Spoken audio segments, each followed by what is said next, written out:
त्वा प्रेमैक रूपा सहसा विरासी।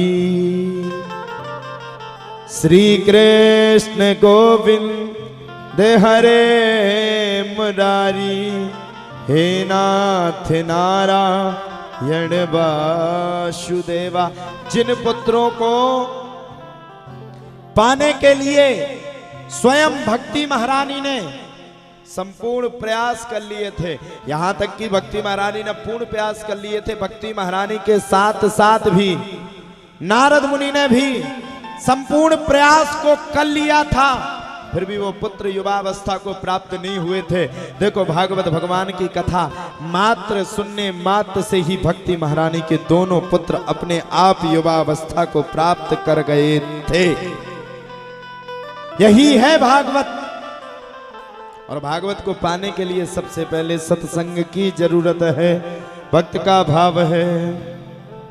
श्याम तुम्हें मिलने का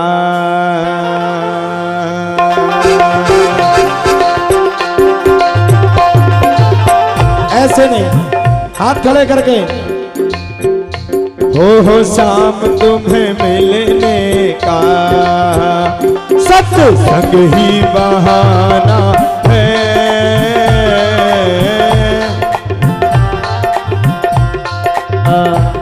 सत्संग ही बहाना है।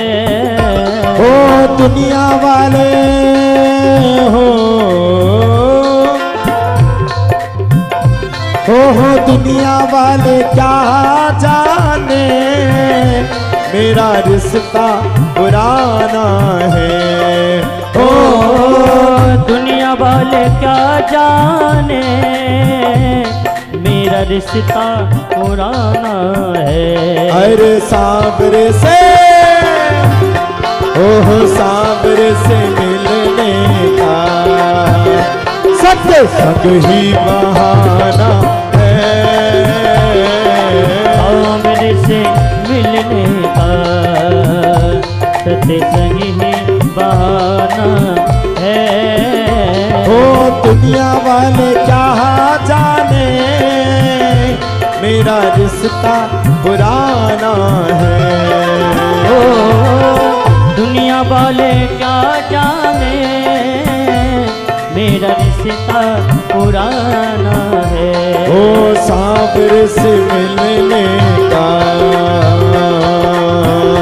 ओ सांवरे से मिलने का सत्संग ही बहाना है।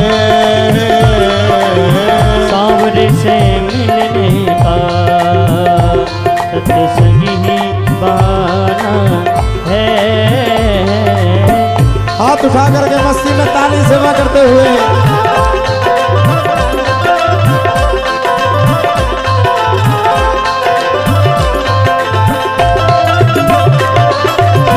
प्यारे की जय हो।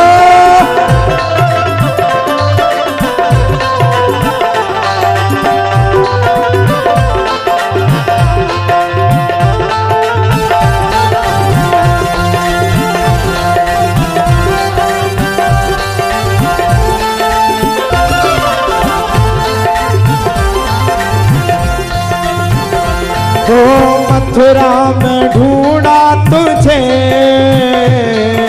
गोकुल में पाया है। मथुरा में ढूंढा तुझे, गोकुल में पाया है। हरि वृंदावन की ओहो वृंदावन की गलियों में, ओ वृंदावन की गलियों में मेरे शाम का ठिकाना है। सांवरे से मिलने का सत्संग ही बहाना है। सांवरे से मिलने का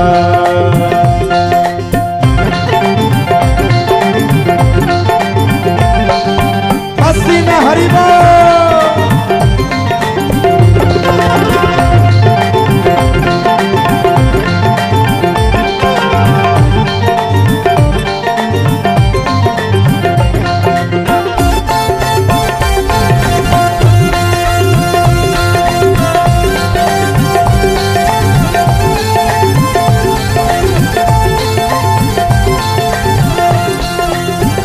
और भक्त कहता है क्या?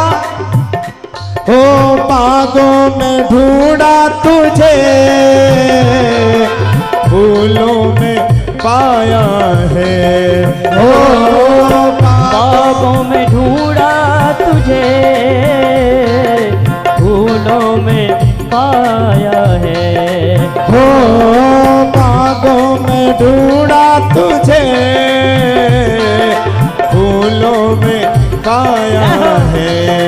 हो बागों में ढूंढा तुझे, फूलों में पाया है। हरी मोगरे की,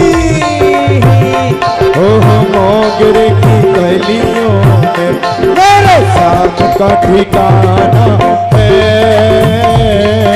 सांवरे से मिलेगा, सत्संग ही बहाना है। सांवरे से मिलने का।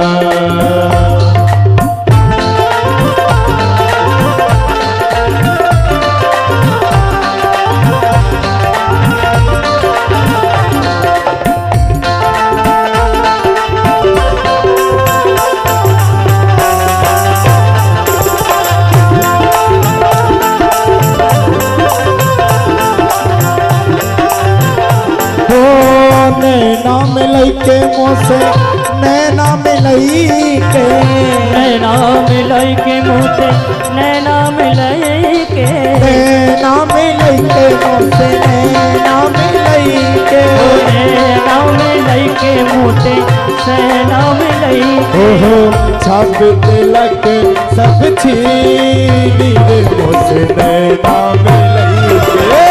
छाप तिलक सब छीनी रे उसने ना मिला के। मोसे नैना नैना ने, मोसे नैना नैना नैना, मोसे नैना नैना ने, मोसे नैना।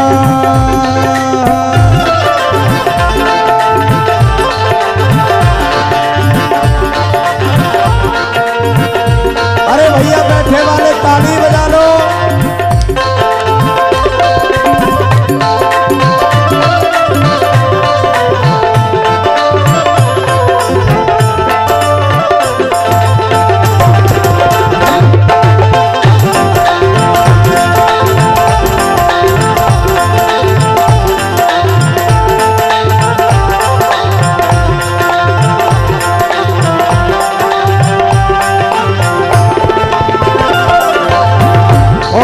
कहता है बोले सखियों ने भी भगवान को ढूंढा, क्या ना क्या?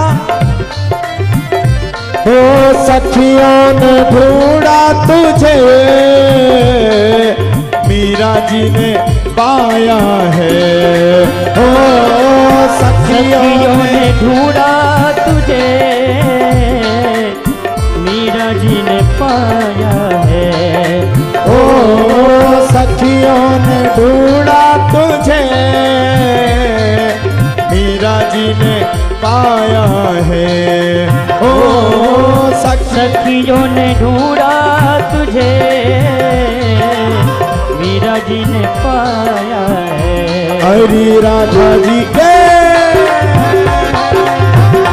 हरे राधा जी के हृदय में, ओहो राधा जी के हृदय में मेरे शाम का ठिकाना है। राधा जी के हृदय में मेरे शाम का ठिकाना है। सांवरे से मिलने का सत्संग ही बहाना है। सांवरे से मिलने का।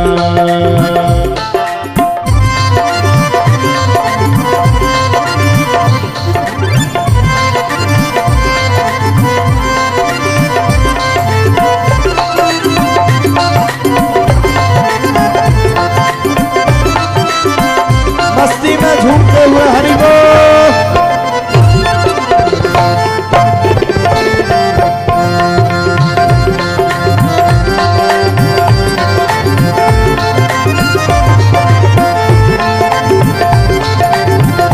तो मीरा पुकार रही, आओ मेरे गिरधारी।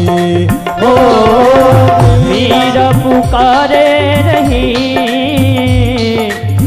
आओ मेरे गिरधारी। हो मीरा पुकार रही, आओ मेरे गिरधारी। ओ मीरा पुकार रही, आओ मेरे गिरधारी। बिस भर प्याले को, अरे बिस भर प्याले को, तुम्हें अमृत बनाना है। सांवरे से मिलने का सत्संग ही बहाना है। हो सांवरे से मिलने का सत्संग ही बहाना है। सांवरे से मिलने का सत्संग ही बहाना है। सांवरे से मिलने का सत्संग ही बहाना है। सांवरे से मिलने का सत्संग ही बहाना है। सांवरे से मिलने का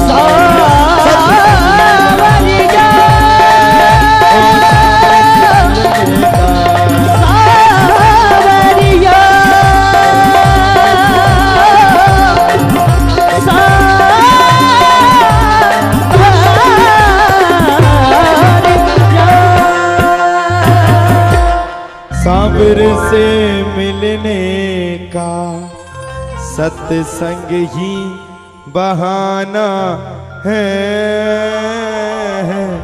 सांवरे से मिलने का भक्त का भाव है। भगवान को पाने के लिए सिर्फ एक ही चीज अपने दिमाग पे रख लो, सांवरे से मिलने का सत्संग ही बहाना है। वास्तव में भगवान से मिलने का एक ही मात्र बहाना है। मैं कल आप सभी को बड़े प्रेम के साथ कथा में एक बात समझा रहा था। आप सब लोगों ने बड़े प्रेम से वो श्रवण भी की होगी। मैंने कहा था इस दुनियादारी से प्रेम मत करो, ये दुनियादारी तुम्हें धोखा देगी।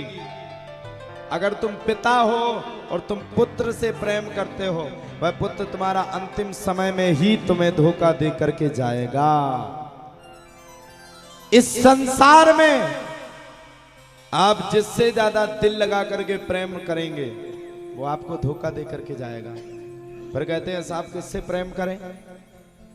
तब हमने इस बात को वास्तविकता में स्थिति में ला करके कहा कि अगर आपको प्रेम करना है तो वास्तव में आप बांके बिहारी से प्रेम करो, जो तुम्हारे जीने से पहले भी यहाँ है और तुम्हारे मरने के बाद भी तुम्हारे साथ रहेगा। उससे सुंदर प्रेम तुम्हें संसार में नहीं मिलेगा। हमारे वृंदावन में देखो, एक से एक बिहारी जी के चाहने वाले हैं, एक से एक बिहारी जी को मानने वाले हैं, और एक से एक बिहारी जी के प्रति श्रद्धा व भाव प्रकट करने वाले भक्त हैं। ऐसे ऐसे भक्त हैं जिनकी व्याख्या जितनी सहज करें उतनी कम है। हमें ध्यान है श्री पुंडरीक गोस्वामी जी का ये भाष्य है। हमने एक बार सुना था, हम जतिपुरा में भागवत सुन रहे थे, गोवर्धन की परिक्रमा करते हुए सुन रहे थे। पुंडरीक जी महाराज को कौन कौन पहचानता है? श्री पुंडरीक गोस्वामी जी भागवत के मर्मज्ञ विद्वान, उनने एक भाष्य कहा था, पूर्व जन्म में एक बड़ा सुंदर पुजारी रहा करता था। पहले जब औरंगजेब का जमाना था, औरंगजेब का जब जमाना था, जब ये राजा अकबर बीरबल का जमाना था, जब एक पुजारी रहा करता था, वो बांके बिहारी की हमेशा पूजा करता था। पुजारी का काम ही है बांके बिहारी की पूजा करना। 24 घंटा जा करके बांके बिहारी की खूब पूजा करे, जितना उसका मन लगे उतना पूजा करे, और कम से कम मन लगे तो उससे भी ज्यादा पूजा करे। एक दिन पुजारी के मन में विचार आया कि क्यों ना मैं जाकर के बिहारी जी के लिए एक सुंदर माला लेकर के आऊं, और सुंदर माला को लाकर के बिहारी जी के श्री चरणों में जाकर के अर्पित भेंट करूं। उस समय अकबर का राज्य था। अकबर ने आदेश कर दिया। अकबर ने कहा अपने सैनिक से, बोले जाओ भैया मेरे लिए एक सुगंधित माला लेकर के आना। तब अकबर का सैनिक दिल्ली से भाग करके मथुरा वृंदावन में गया और वृंदावन में जाकर के साहब अकबर का सैनिक वहीं पर पहुंच गया जहां पर बाके बिहारी का पुजारी बिहारी जी के लिए माला ले रहा था। पहले मोर का जमाना था, मोर बोलते थे पहले, 1 मोर 2 मोर 3 मोर 4 मोर। आज तो हम कह रहे एक ही मोर मिल जाए, हमें तो आधी ही मिल जाए। आज इसीलिए हम बना जी के यहाँ गए थे। हम कहे पुराना महल है, हो सकता है अगर एक आध 2 डली हो तो उठा लाए। हाँ लेकिन वहां तो कुछ नहीं मिला। ढूंढ ढूंढ के हैरान हो गया। वो इतने चले इतने चले इतने चले, हमें तो डर लग रहा था इस महल में कहीं ये हमें बीच में छोड़ छाड़ के ना भग जाए, फिर हमारा क्या होगा। ये कौन सा महल है? वो चित्तौड़ का सांवर का महल, सांवर का है। हाँ, बड़ा बड़ा लंबा चौड़ा महल है। अच्छा ये हमें घुमाने ले जा रहे थे, गुरुजी यहाँ चलो गुरुजी यहाँ, तो हमें डर लग रहा था, फिर भी हम चले जा रहे थे। हम भी बड़े स्वार्थी हैं, हमने सोचा कि पुराना महल है कहीं मिल जाए। हम तो आज ही निकल लेते। अगर हमें आज ही मिल जाता तो पूजन बाद में हो जाता, पहले घर पे जाते हैं, लेकिन मिला ही नहीं कछु। मिला तो मिला, एक चीज मिली जो सोने से भी बड़ी तेज है। क्या मिला? इनका प्रेम मिला। जैसा स्वागत इनने किया भूतो ना भविष्यति, ऐसा स्वागत कोई नहीं कर सकता है, इससे बड़ा कोई धन नहीं। अब सुनो, बाके बिहारी को चाहने वाला ब्राह्मण वहीं पर पहुंच गया। ब्राह्मण जब वहां पर पहुंचा तब तो कहा जाता है ब्राह्मण ने जाकर के वह माला खरीद ली। अब अकबर का जो सैनिक आया वो भी वही माली के पास खड़ा हो गया। माली से वो सैनिक कहता है क्यों रे ये माला कितने की थी? जो कि माला का मोल भाव पहले ही हो चुका था, माला पहले ही पंडित जी ने ले रखी थी और वो माला 3 मोहर में थी। तब तो साहब कहा जाता है वहां पर जो खड़ा हुआ था उसने कहा ये माला तो बिक गई है। तब तो अकबर का सैनिक तलवार निकाल करके कहता है तेरा दिमाग खराब है क्या? तुझे पता नहीं मैं किसका सैनिक हूं? ये माला कितने की बेची है? इसको, इस पंडित को कितने की बेची है? तब अकबर का तब वह माली कहता है, बोले महाराज मानना मत, ये माला 3 मोहर में बेची है। तब वो कहता है तेरे का, ये माला अगर इसने 3 मोहर की ली है तो मैं 5 मोहर की ले लूंगा। पंडित जी को भी बड़ा क्रोध आ गया। इतना क्रोध इतना क्रोध इतना क्रोध। पंडित जी ने मन में सोचा कि एक हाड़ मास के व्यक्ति का सैनिक होने के बावजूद ये कितना घमंड कर रहा है। मैं तो स्वयं साक्षात बाके बिहारी का सैनिक हूं। भैया पंडित जी ने भी बोली आगे बोल दी। इसने 5 मोहर बोली तो पंडित जी ने 6 मोहर बोल दी। इसने 7 मोहर बोली तो पंडित जी ने 12 बोल दी। इसने 12 की 14 बोली तो पंडित जी ने 30 बोल दी। इसने 30 बोली तो पंडित जी ने 50 बोल दी।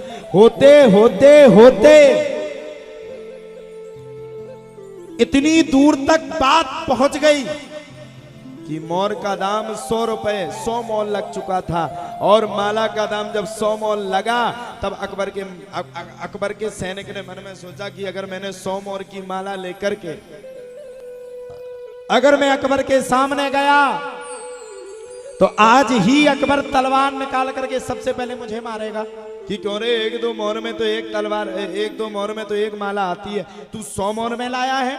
तब तो भैया वो बैक हो गया। उसने कहा कि पंडित जी आप ले लो माला। तब पंडित जी ने वहीं पर कह दिया, बोले सुन तू अपने हाड़ मास के व्यक्ति का, हाड़ मास के व्यक्ति तेरा राजा है, हाड़ मास का व्यक्ति तेरा राजा है, मेरा राजा तो बाके बिहारी है। तुझे अपने राजा का डर है, मुझे अपने राजा का डर नहीं, क्योंकि मैंने सत्यता के साथ इस माला को पाया है। अब साहब पंडित जी, सो पंडित जी बात हो गई तो हो गई। माली भी बोला देखो पंडित जी अब माला आपको जब मिलेगी जब आप ये 100 रुपया ला करके हमें दो दोगे, जब ही आपको ये माला मिलेगी, नहीं तो नहीं मिलेगी। अब पंडित जी 100 मोहर बहुत बड़ी बात थी उस समय पे। 100 मोहर तो राजाओं के पास होती थी, पंडितों के पास कहां से आए। अब साहब क्या किया जाए? पंडित जी घर पर पहुंचे और पंडित जी का नियम था कि उन्होंने जिससे वादा कर दिया कभी भी उनका वादा टूटता नहीं था। पंडित जी चल पड़े। हा साहब, जब पंडित जी चल पड़े, पंडित जी ने अपना संपूर्ण घर परिवार, बीबी, बच्चे सब कुछ बेच डाले। जब पंडित जी ने सब कुछ बेचा तब 99 मोहर मिली पंडित जी को, एक मोहर फिर भी कम पड़ गई। पंडित जी ने जाकर के साहूकार के पास अपने आप को भी बेच डाला। एक मोहर में स्वयं पंडित जी भी बिक गए। इस प्रकार से 100 मोहर लेकर के पंडित जी चलने लगे। अब जब पंडित जी जहां बिक गए तो बिकने वाले ने कहा, अरे पंडित जी कहां चले? पंडित जी ने कहा, भैया मैं माला लेकर के बिहारी जी के चरणों में चढ़ा करके तेरे पास तत्काल आ जाऊंगा। साहब पूछो मत, पुंडरी जी का भाव है, हमने बहुत अच्छे से कथा सुनी। हा माला लेकर के पंडित जी 100 मोहर दे करके माला लेकर के बांके बिहारी के मंदिर में आए। और जब बांके बिहारी के मंदिर में आए और पंडित जी ने बांके बिहारी को माला चढ़ाई, वैसे ही बांके बिहारी का मुख सीधा था। बांके बिहारी ने अपने मुख और अपनी गर्दन को नीचे कर लिया। पुजारी आरती कर रहा था।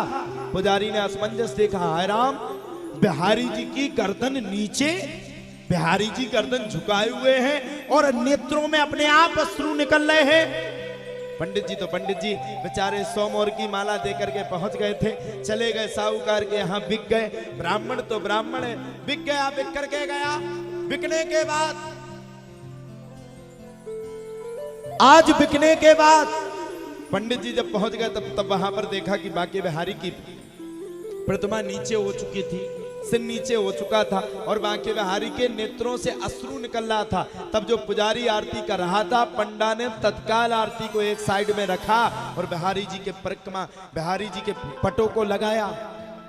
पट को लगा करके पंडा ने पूछा, पंडा ने कहा प्रभु क्या गलती हो गई हमसे, जो इतना बड़ा अपराध आप हमें दे रहे हो?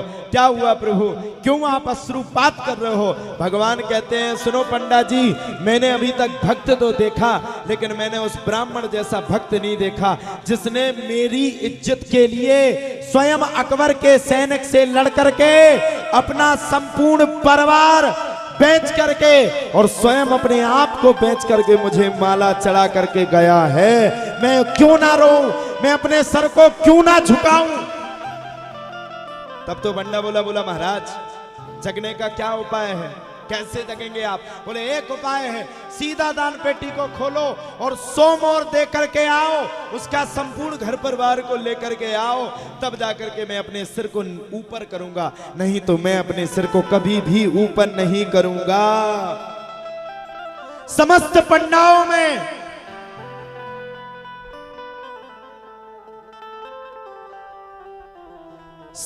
पंडाओं में हड़बड़ी मच गई।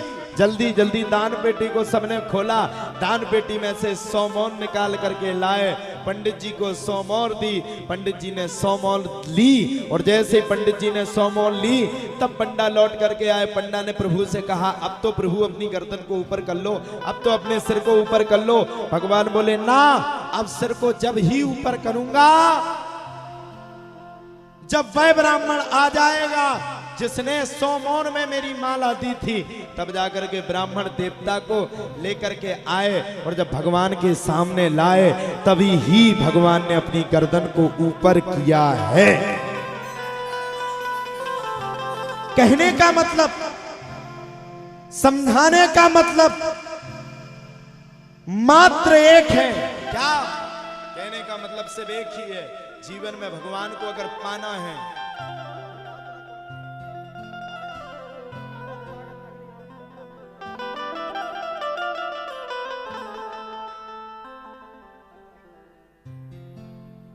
हमारे साउंड वाले भैया के लिए एक बार ताली तो बजा दो यार। अब बड़ा भैया, हम क्या लिए तुम्हारा बड़ा। सीताराम सीताराम सीताराम सीताराम। जीवन में ध्यान रखना, भगवान को पाने के लिए आपके पास एक ही उपाय है, मात्र क्या उपाय है? भगवान को पाने के लिए सिर्फ सिर्फ आप अपने मन को निर्मल रख लो। निर्मल मन जन सो मोहि पावा, मोहि कपट छल छित्र न भावा। भगवान भाव के भूखे हैं, भगवान किसी के भूखे नहीं। आप लोग दरबार में आकर के बिकट रोते हो, इतना रोते हो, इतना रोते हो कि पूछो मत। सब कहते हो महाराज जी मेरा पर्चा बन जावे, महाराज जी मेरा पर्चा बन जावे। आज तक मैंने तो भगवान से नहीं कहा कि भगवान मेरा पर्चा बनाओ। भाई तुम मानव हो तो मैं भी मानव हूं, तुम्हें अधिकार भगवान से कहने का है तो मुझे भी है। मुझे पर्चा की जरूरत नहीं है, मुझे पर्चा पर विश्वास नहीं, मुझे तो स्वयं साक्षात भगवान पर विश्वास है। उनकी ही कृपा भक्त को आगे बढ़ा सकती है। आप क्यों सबसे ज्यादा परेशान रहते हैं? आपका मन क्यों सबसे ज्यादा खंडित रहता है? आपका मन इसलिए सबसे ज्यादा खंडित रहता है क्योंकि आपका भाव, आपकी भक्ति, आपका स्वभाव भगवान के प्रति नहीं लगता। और ध्यान रखना प्यारे, जिसका स्वभाव, जिसका भाव, जिसका कुभाव भगवान के प्रति नहीं लगेगा वो जीवन में कभी भगवान को नहीं पा सकता है। ऋषि कृष्ण नामक व्यक्ति कोई भगवान नहीं है साहब, वो भी इंसान है। आपने भी जन्म लिया तो उसने भी जन्म लिया, फिर उसको भगवान की प्राप्ति कैसे हुई, उसको सिद्धि कैसे हुई? सिद्धि सबकी आत्मा में है। हमने अपने जगह जगाए देवता को जगा लिया और तुमने अपने जगह जगाए देवता को रुला दिया और सुला दिया। जिस दिन तुम अपने अंदर के देवता को जगा लोगे, ध्यान से सुनना, उस दिन तुम्हें किसी को पाने की जरूरत नहीं है, किसी के पास जाने की जरूरत नहीं है। ऑटोमेटिक अपने आप तुम्हारा एक से एक काम बनता जाएगा। लेकिन ये सारा संसार स्वार्थ का मीत है, सिर्फ स्वार्थ का। जब तक महाराज जी से स्वार्थ लग रहा है तब तक आएगा। 2 दिन तक किसी ने नहीं पूछा महाराज जी कौन से हॉस्पिटल में डले, जी रहे कि मर रहे कि 13वीं हो गई कि आंखें निकल आई, किसी ने नहीं पूछा। जब मैंने कल कहा कि जो भी मिलना चाहता है, जो भी दर्शन करना चाहता है, सुबह 8 बजे आ जाए, 9 बजे आ जाए, तो विश्वास करो 7 बजे से आके बैठ गए, मेरा पर्चा बन जाएगा, पहले मेरा पर्चा बन जाएगा। अरे स्वार्थियों, अरे बुजदिलो, भगवान को पाना है तो स्वार्थ से मत पाओ। हर व्यक्ति के अंदर एक ईश्वर है, हर व्यक्ति के अंदर एक गुणमान्य व्यक्ति है, हर व्यक्ति के अंदर एक मान्यता वाला व्यक्ति है। ध्यान करना, स्वार्थ से भगवान से मत जुड़ो। भगवान से जुड़ना है तो सिर्फ और सिर्फ आत्मा से जुड़ जाओ, तुम्हारा कल्याण हो जाएगा। आत्मा से जुड़ जाओ, आत्मा में ही परमात्मा है। आप देखो कोई नचनारी आ जाए, लाखों रुपया फेंक जाते हैं रात भर में, रातों रात लाखों रुपया फिक्स हो जाएंगे। और कथा की प्लेट में कहो, आरती में कहो तो 10 रुपया वो चढ़ाएंगे जो हर दुकान से फेल होकर के जेब में आ गया, जिसके चढ़ाने से कोई मतलब नहीं। अब तुम्हें क्या बताएं, एक महान भाव हमारी कथा चल रही थी यहां पर,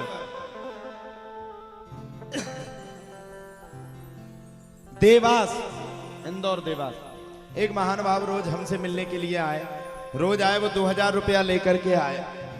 और जब वो 2000 रुपया लेकर के आए तो वो 2000 की ऐसी पुंगू बना करके लाए, ऐसी ऐसी ऐसी ऐसी। इसमें तो पता नहीं कि फटा है कि सही है। अब जब वो 2000 लाए तो हमारा भी दिमाग खराब, हम फूल माला उठाओ, सबसे पहले उसको माला डाल दो। 2000 वाला ग्राहक है, वो 2-2000 रुपया लाया 6 दिन। कितने दिन? 6 दिन। हमने वो पैसा नहीं गिना, हमने जल्दी जल्दी अपने बैग में रखा। हमने कहा घर में पहुंचेंगे, अपने घर वालों को बताएंगे, देखो इस बार कथा में 2-2000 रुपया मिले। अच्छा, उसके घर में लग गई थी कुछ दिन पहले आग, आग में 2000 की रखी थी गिट्टी, सो आधी जल गई थी और आधी बची थी। कथा में चाहिए था उसे सम्मान, सम्मान कैसे मिलेगा? सो पुंगू बना करके लाया। अच्छा, हम भी वहां ढीठ, हमने वो पैसा वहां नहीं खोला, हमने वो पैसा जा करके अपने घर पे खोला। हमने घर वालों से कहा, हमने कहा जल्दी बैग खोलो, 2-2000 के 8 नोट है, 2 अट्ठे 16,000। घर के बहुत खुश, बोले 16 निकलेंगे तो 6 हमारे 10 तुम्हारे। हम कहे हाँ चल ठीक है 6 रख लेना, तुम जैसे गरीबों से क्या पाला पड़ा है, 10 मुझे दे देना। आहा, हम बड़े घमंड में 16,000 जो मिलने थे, खोला भैया 2000 का ऐसा ऐसा ऐसा ऐसा ऐसा ऐसा खोला, आधा खोला और फिर वो थोड़ी थोड़ी थोड़ी थोड़ी ब्लैक दिखने लगा। गांधी जी पर दिखे, लेकिन 2000 में दिल्ली का किला नहीं दिखा, करिया था 2000 का। बोली ये तो करिया है, आधा है। हमने देखा, हमने कहा अच्छे से देख, दिमाग खराब है क्या? बोले आधा है। हमने कहा भगवान का नाम लेके दूसरा खोल। दूसरे में दिल्ली का किला था, सो गांधी जी नहीं थे। हमने कहा कोई बात नहीं, तीसरा खोल। तीसरा खोला, सुना गांधी जी थे ना दिल्ली का किला था, बीच का नोट था इतना। हमने कहा तीसरा खोल। तीसरा खोला, सो पूरा भर चुका था। चौथा भर चुका था, होते होते होते होते 7 नोट खराब निकले। हमने कहा भगवान 8वां ही सही दे दो, 8वां ही सही दे दो। 8वां खोला, सुना दिल्ली का किला था। नहीं, 8वें में दिल्ली का किला था, गांधी जी थे, नोट पूरा था, लेकिन उसमें लिखा था देसी मनोरंजन बैंक 2000। हमारे घर वाले बोले लोग खा लो जे 16,000। हमें बड़ा बुरा लगा। हमने उस आदमी का नंबर भी खोजा। हमने कहा सबसे पहले वो मिल जाए तो बहुत मारेंगे। अच्छा, वो आदमी भी बड़ा खतरनाक, उसने हमारे जाने से पहले ही अपनी सिम तोड़ करके दूसरी सिम ले ली थी। आज तक वो हमें नहीं मिला। हमारे बंसी खवास ने बड़ी खोज की साहब, बड़ी खोज। हमारा बंसी खवास यहीं रुका है आपके हॉस्पिटल में। आज थोड़ी सी तबीयत खराब है, जिसके कारण आ नहीं पा रहा है। बंसी खवास हमारा बड़ा परेशान है। कल बता रहा था, बोले महाराज जी क्या बताएं, यहाँ के लोग तो आपकी बड़वाई बहुत ज्यादा कर रहे हैं। हमने कहा बंसी चिंता मत करो। एक बार हम और हमारे बंसी खवास दोनों जन लगाए थे दरबार। दरबार में आया एक व्यक्ति। अब दरबार का तो नियम है कि दरबार मतलब दरबार। अच्छा एक बात बताओ, अगर हमारा राइट हैंड यानी कि पुरुषों का अगर दाहिना हाथ खुजली कर रहा है तो पैसा आएगा कि नहीं? बड़े बड़े बूढ़े कहते हैं कि अगर दाहिना हाथ खुजली किया तो पैसा आता है, हाँ कि ना? अब सुनो साहब, एक व्यक्ति आया दौड़ करके हमसे बोला महाराज जी हमने कहा क्या हुआ भैया? बोले महाराज जी क्या बताएं, हमारा तो ये दाहिना हाथ 2 दिन से बिल्कुल खुजली बंद नहीं कर रहा है। हम खुश हो गए। हमने कहा बारी सिद्धि, बिना ही सिद्धि के पता चल गया ये तो। हमने कहा हाँ आज पैसा मिलेगा। धनमन का सपना तो नहीं आया था। बोले महाराज जी 3 दिन से लगातार आ रहा। हमने कहा एक खड़ा क्लियर है। इतने में उसने दूसरा हाथ खुजली मारा। बोले महाराज दूसरा भी, हमने 2 हैं 2। इतने में वो पैर में चिपट गया। बोले महाराज जी पैर भी खुजली दे रहा, हमने तेवल। इतने में उसने दूसरे पैर को खुजली किया, हमने चौबाल। इतने में उसने अपने सिर को खुजली किया, हमने कहा पचल। पचल यानी कि 5। इतने में उसने छाती को खुजली किया, हमने कहा छटल। इतने में उसने पेट को खुजली किया, हमने कहा सतल। हद तो जब हो गई जब वो दीवार के पास जाकर के पूरा डांस कर में बोले महाराज अब हमने कहा ठडरी के बंदे तुझे यह हो गई है खाज, खाज जाके दिखवा ले। तो ऐसे ऐसे व्यक्ति कथा सुनने आते हैं, ऐसे ऐसे व्यक्ति दरबार में आते हैं, एक से एक व्यक्ति आते हैं।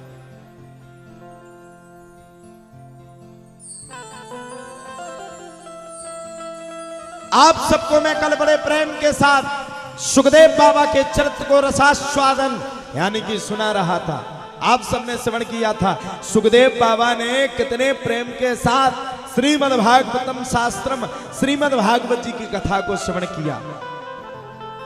जब सुखदेव बाबा ने बड़े प्रेम के साथ बैठ करके भागवत जी की कथा को श्रवण किया, तब तो भोले बाबा ने माता पार्वती से पूछा, अरे पार्वती क्या हुआ, तुमने पूरी कथा को सुन लिया, पूरी कथा को श्रवण कर लिया? पार्वती कहती महाराज मैं तो वहां पर सो गई थी,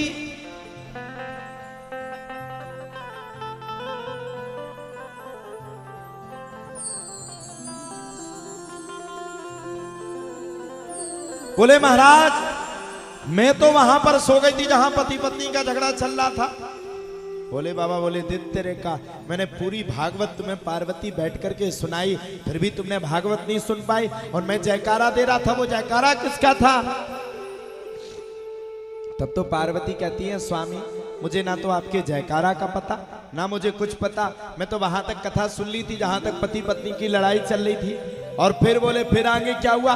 बोले जैसे ही पति पत्नी की लड़ाई बंद हुई वैसे ही मैं उठ करके महाराज सो गई, मुझे तो नींद आ गई। बोले बाबा को बड़ा क्रोध आया। पहले का एक ऐसा समय था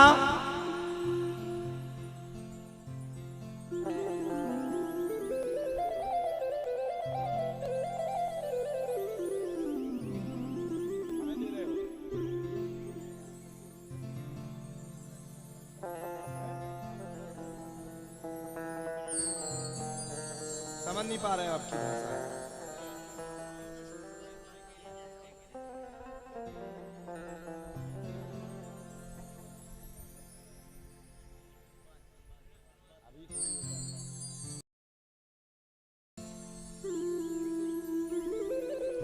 जब इतना सब कुछ हो गया तब तो भैया भोले बाबा ने हर जगह पर देखा, हर स्थिति को भांपा और बिल्कुल सत्यता की बात है। पहले का जो समय था, पहले के समय में किसी को भी भागवत जी की कथा पूर्ण रूप से श्रवण नहीं कराई जाती थी, क्योंकि भागवत को कहा गया है ये अमर ग्रंथ, ये मुक्ति पंथ, ये पंचम वेद निराला, नवज्योति जगाने वाला। ये ऐसा वेद है, ऐसा वेद है, ऐसा शास्त्र है जो इस शास्त्र को बड़े प्रेम के साथ बैठ करके श्रवण करता है, मेरा मानना है उसके जीवन का भव से पार हो जाता है। तब तो भक्त कहता है ओ हम तो हो गए भव से पार लेकर नाम तेरा, हो गए भव से पार लेकर नाम तेरा, हो लेकर नाम तेरा, हो लेकर नाम तेरा, लेकर नाम तेरा, लेकर नाम तेरा। ओ हम तो हो गए भव से पार लेकर नाम तेरा, हो गए भव से पार लेकर नाम तेरा, हो लेकर नाम तेरा, हो लेकर नाम तेरा, हो लेकर नाम तेरा, हो लेकर नाम तेरा। हम तो हो गए भव से पार लेकर नाम तेरा, हो गए भव से पार लेकर नाम तेरा, वो हम तो हो गए भव से पार लेकर नाम तेरा, हो गए भव से पार लेकर नाम तेरा। काली सेवा करते हुए मस्ती में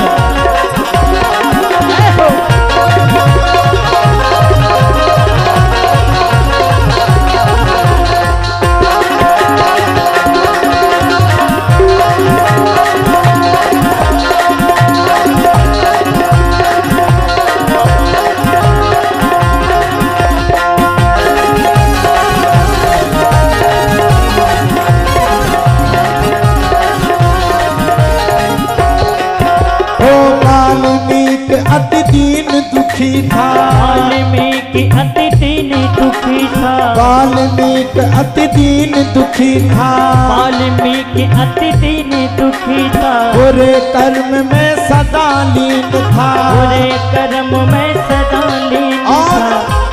वाल्मीकि जिनको आप सब लोग सुनते हो, वाल्मीकि रामायण कहना क्या हो, वाल्मीकि अति दीन दुखी था, वाल्मीकि अति दीन दुखी था, बुरे कर्म में सदा लीन था, बुरे कर्म में सदा लीन था। कवि रामायण तैयार लेकर नाम तेरा, रामायण तैयार लेकर नाम तेरा, हो लेकर नाम तेरा, हो लेकर नाम तेरा, लेकर नाम तेरा, हाथ खड़े करके सब लोग लेकर नाम तेरा, हाथ खड़े करिए सब।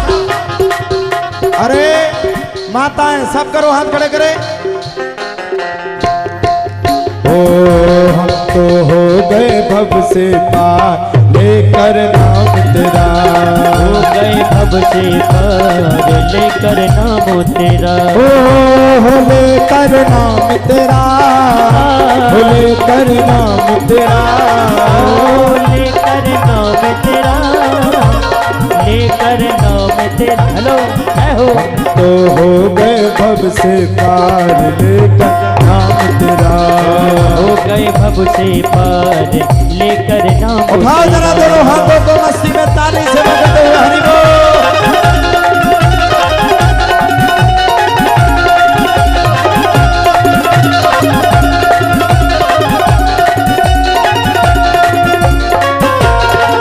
हरि बोल।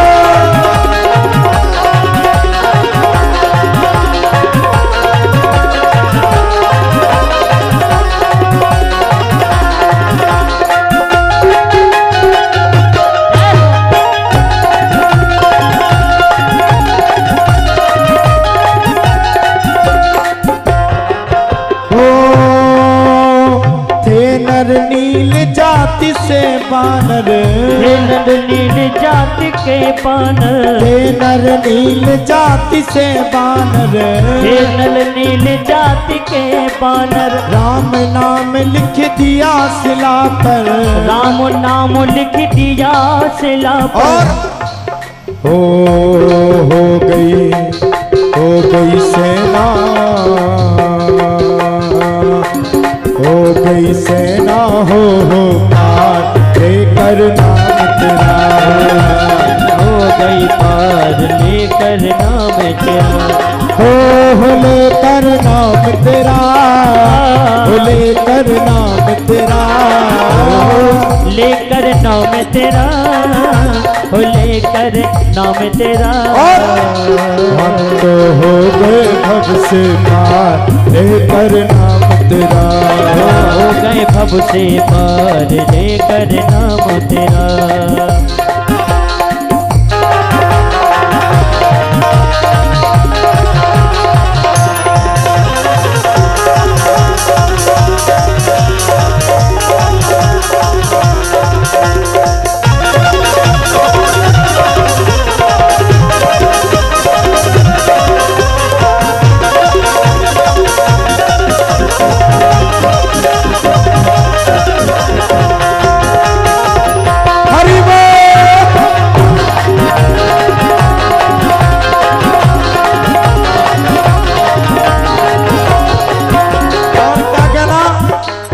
भरी सभा में द्रौपदी दुलारी, भरी सभा में द्रौपदी दुलारी, भरी सभा में द्रौपदी दुलारी, भरी सभा में द्रौपदी दुलारी। कृष्ण द्वारिका नाथ पुकारी, कृष्ण द्वारिका नाथ पुकारी।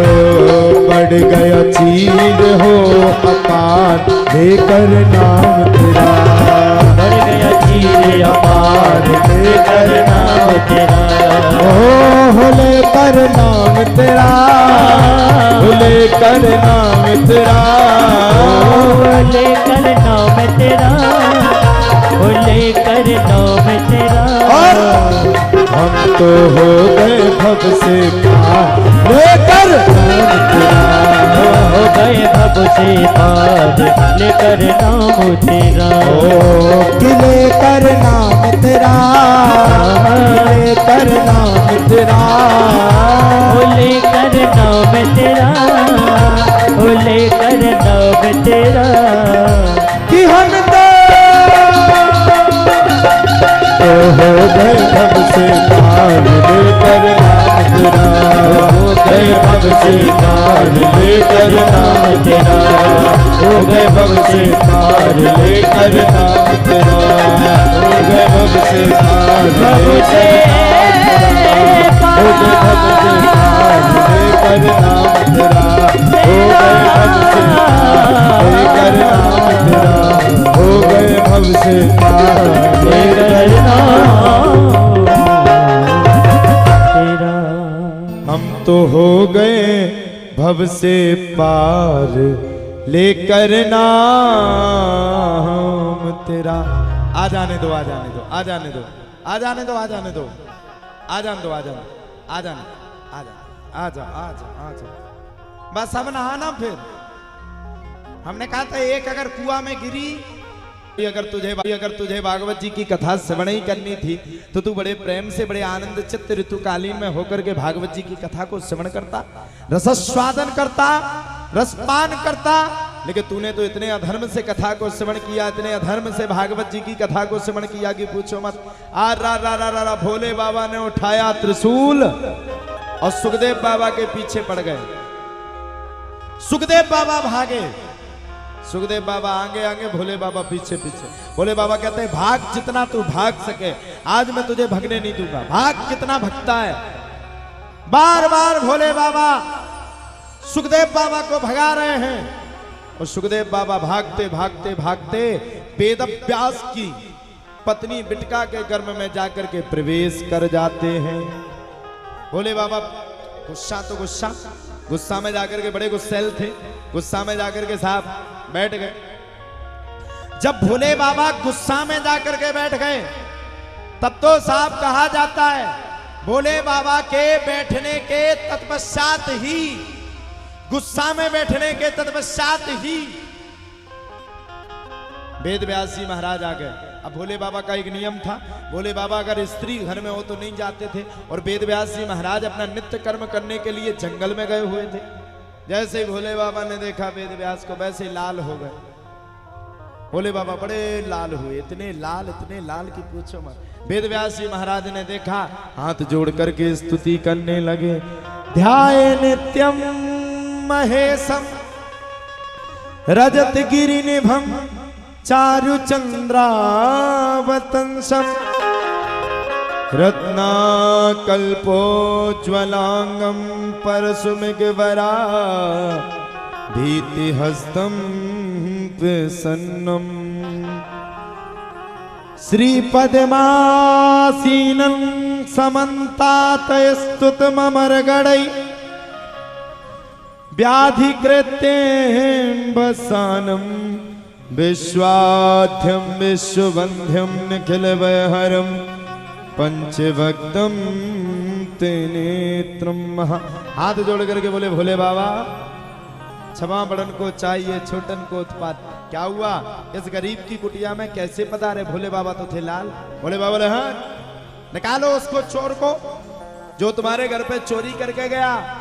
तब तो पूछा भोले बाबा क्या चोरी हुई? बोले निकालो उसको, निकाल करके उसको मेरे सामने प्रकट करो।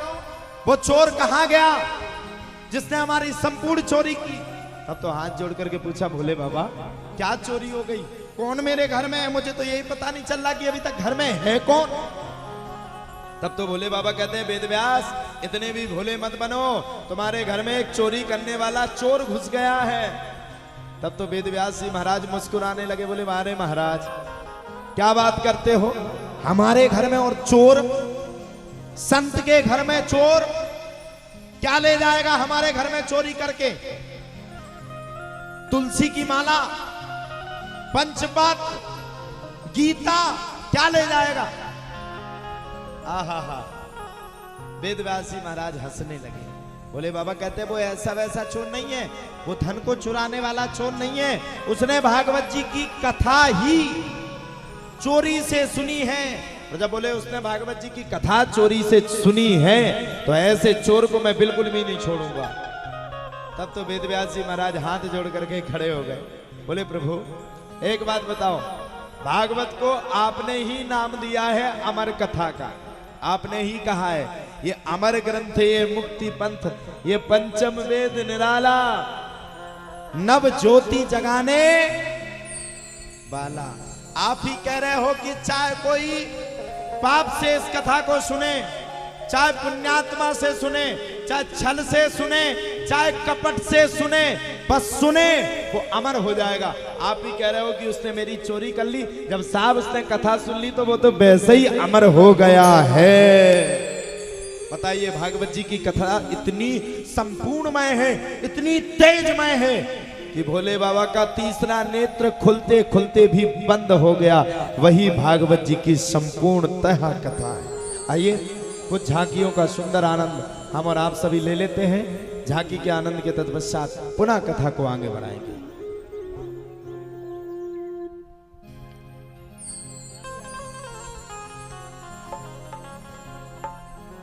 हो एक तो नैना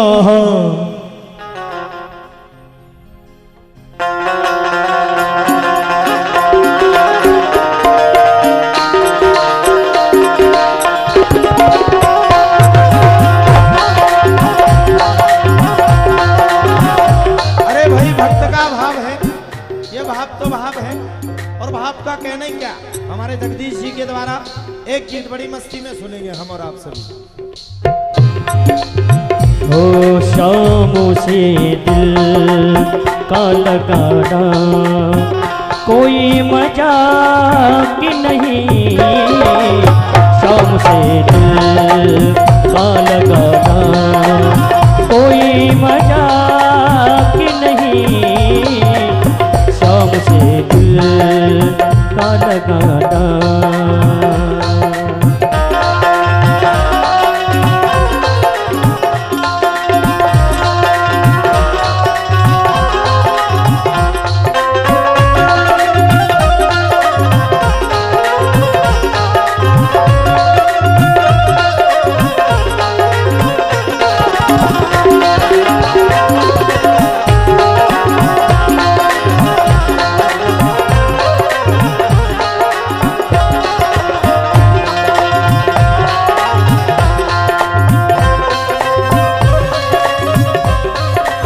जब भगवान दुर्योधन के मेवा को त्याग करके विदुर जी के घर पे जाते हैं, तब विदुरानी भगवान को केला की जगह केला के छिलका खिला रहे हैं। तभी तो भक्ति कहता है श्याम से दिल का लगाना कोई मजाक नहीं, ओ शाम से दिल का लगाना कोई मजाक नहीं, जीते जी जाने से जाना। लेकिन प्रभु कुछ छिलका खाओ तो, जब तो मांगे कहेंगे। अब तुम छिलका खा ही नहीं रहे, थोड़ा जनता में बैठो, ऐसे बैठो, हाथ खड़े करके बड़ी जनता की सेवा करते हुए।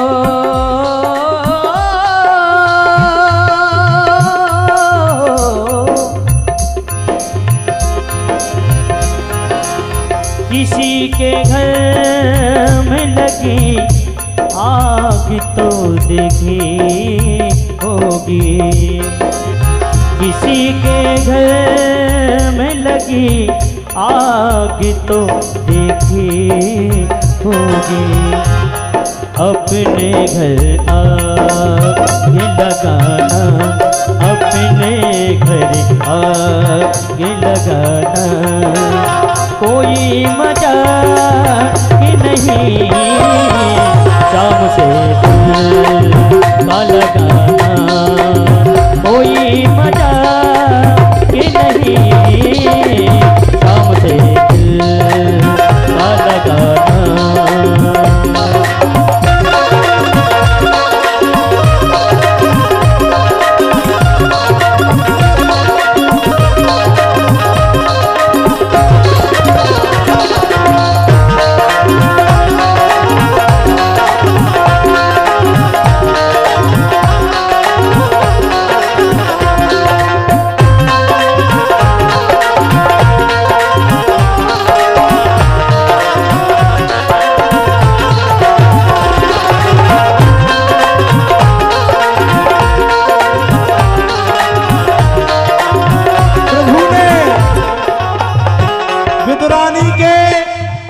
हाथ से केला के छिलका को पाया, लेकिन ये प्रभु तो केला के छिलका को छुए ही नहीं रहे।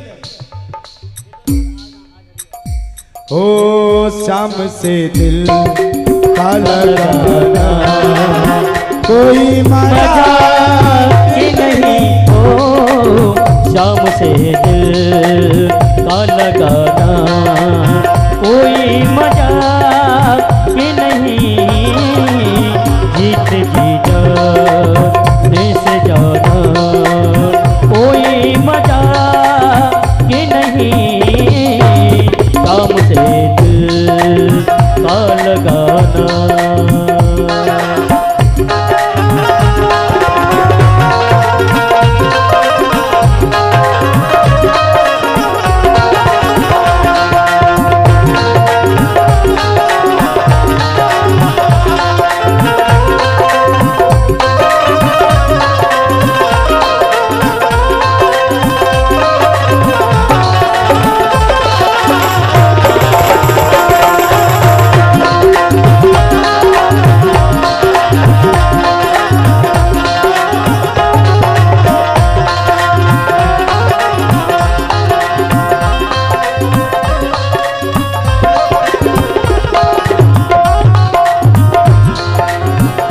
मोहब्बत उनसे कर ली है, बिना देखे अचंभा है। मोहब्बत उनसे कर ली है, बिना देखे अचंभा है। मोहब्बत उनसे कर ली है, बिना देखे अचंभा है। याद में आंसू बहाना, याद में आंसू बहाना कोई मजाक ही नहीं, शाम से दिल का लगाना कोई मजाक कि नहीं, जीत जी जाने से जाना कोई मजाक कि नहीं, शाम से दिल का लगाना कोई मजाक कि नहीं, जीत जी जाने से जाना कोई मजाक कि नहीं, शाम से दिल का लगाना कोई मजाक कि नहीं, जीत जी जाने से जाना कोई मजाक कि नहीं, शाम से दिल का लगाना। बोलो कृष्ण कन्हैया लाल की, बोलो बरसाने वाली की जय। आज प्रभु ने बड़े प्रेम के साथ सुखदेव बाबा का जन्म हुआ। सुखदेव बाबा के जन्म के तत्पश्चात ही महाभारत की कथाएं। यदा मृथे कौरव सिंज्यानाम वीरेश्वथो वीर गतिम गदेशु प्रकोत्तरा वित्त गदाभिमर्श भगनोरुदंडे धृतराष्ट्र पुत्रे। आज धृतराष्ट्र के पुत्र दुर्योधन तो अंधा हो ही चुका था, लेकिन दुर्योधन के साथ साथ धृतराष्ट्र भी आज अंधा हो चुका था। विदुर जी ने बार बार दुर्योधन को समझाने का प्रयास किया। विदुर जी ने एक बार तो स्वयं धृतराष्ट्र को समझाने का प्रयास किया। यदा मृथे को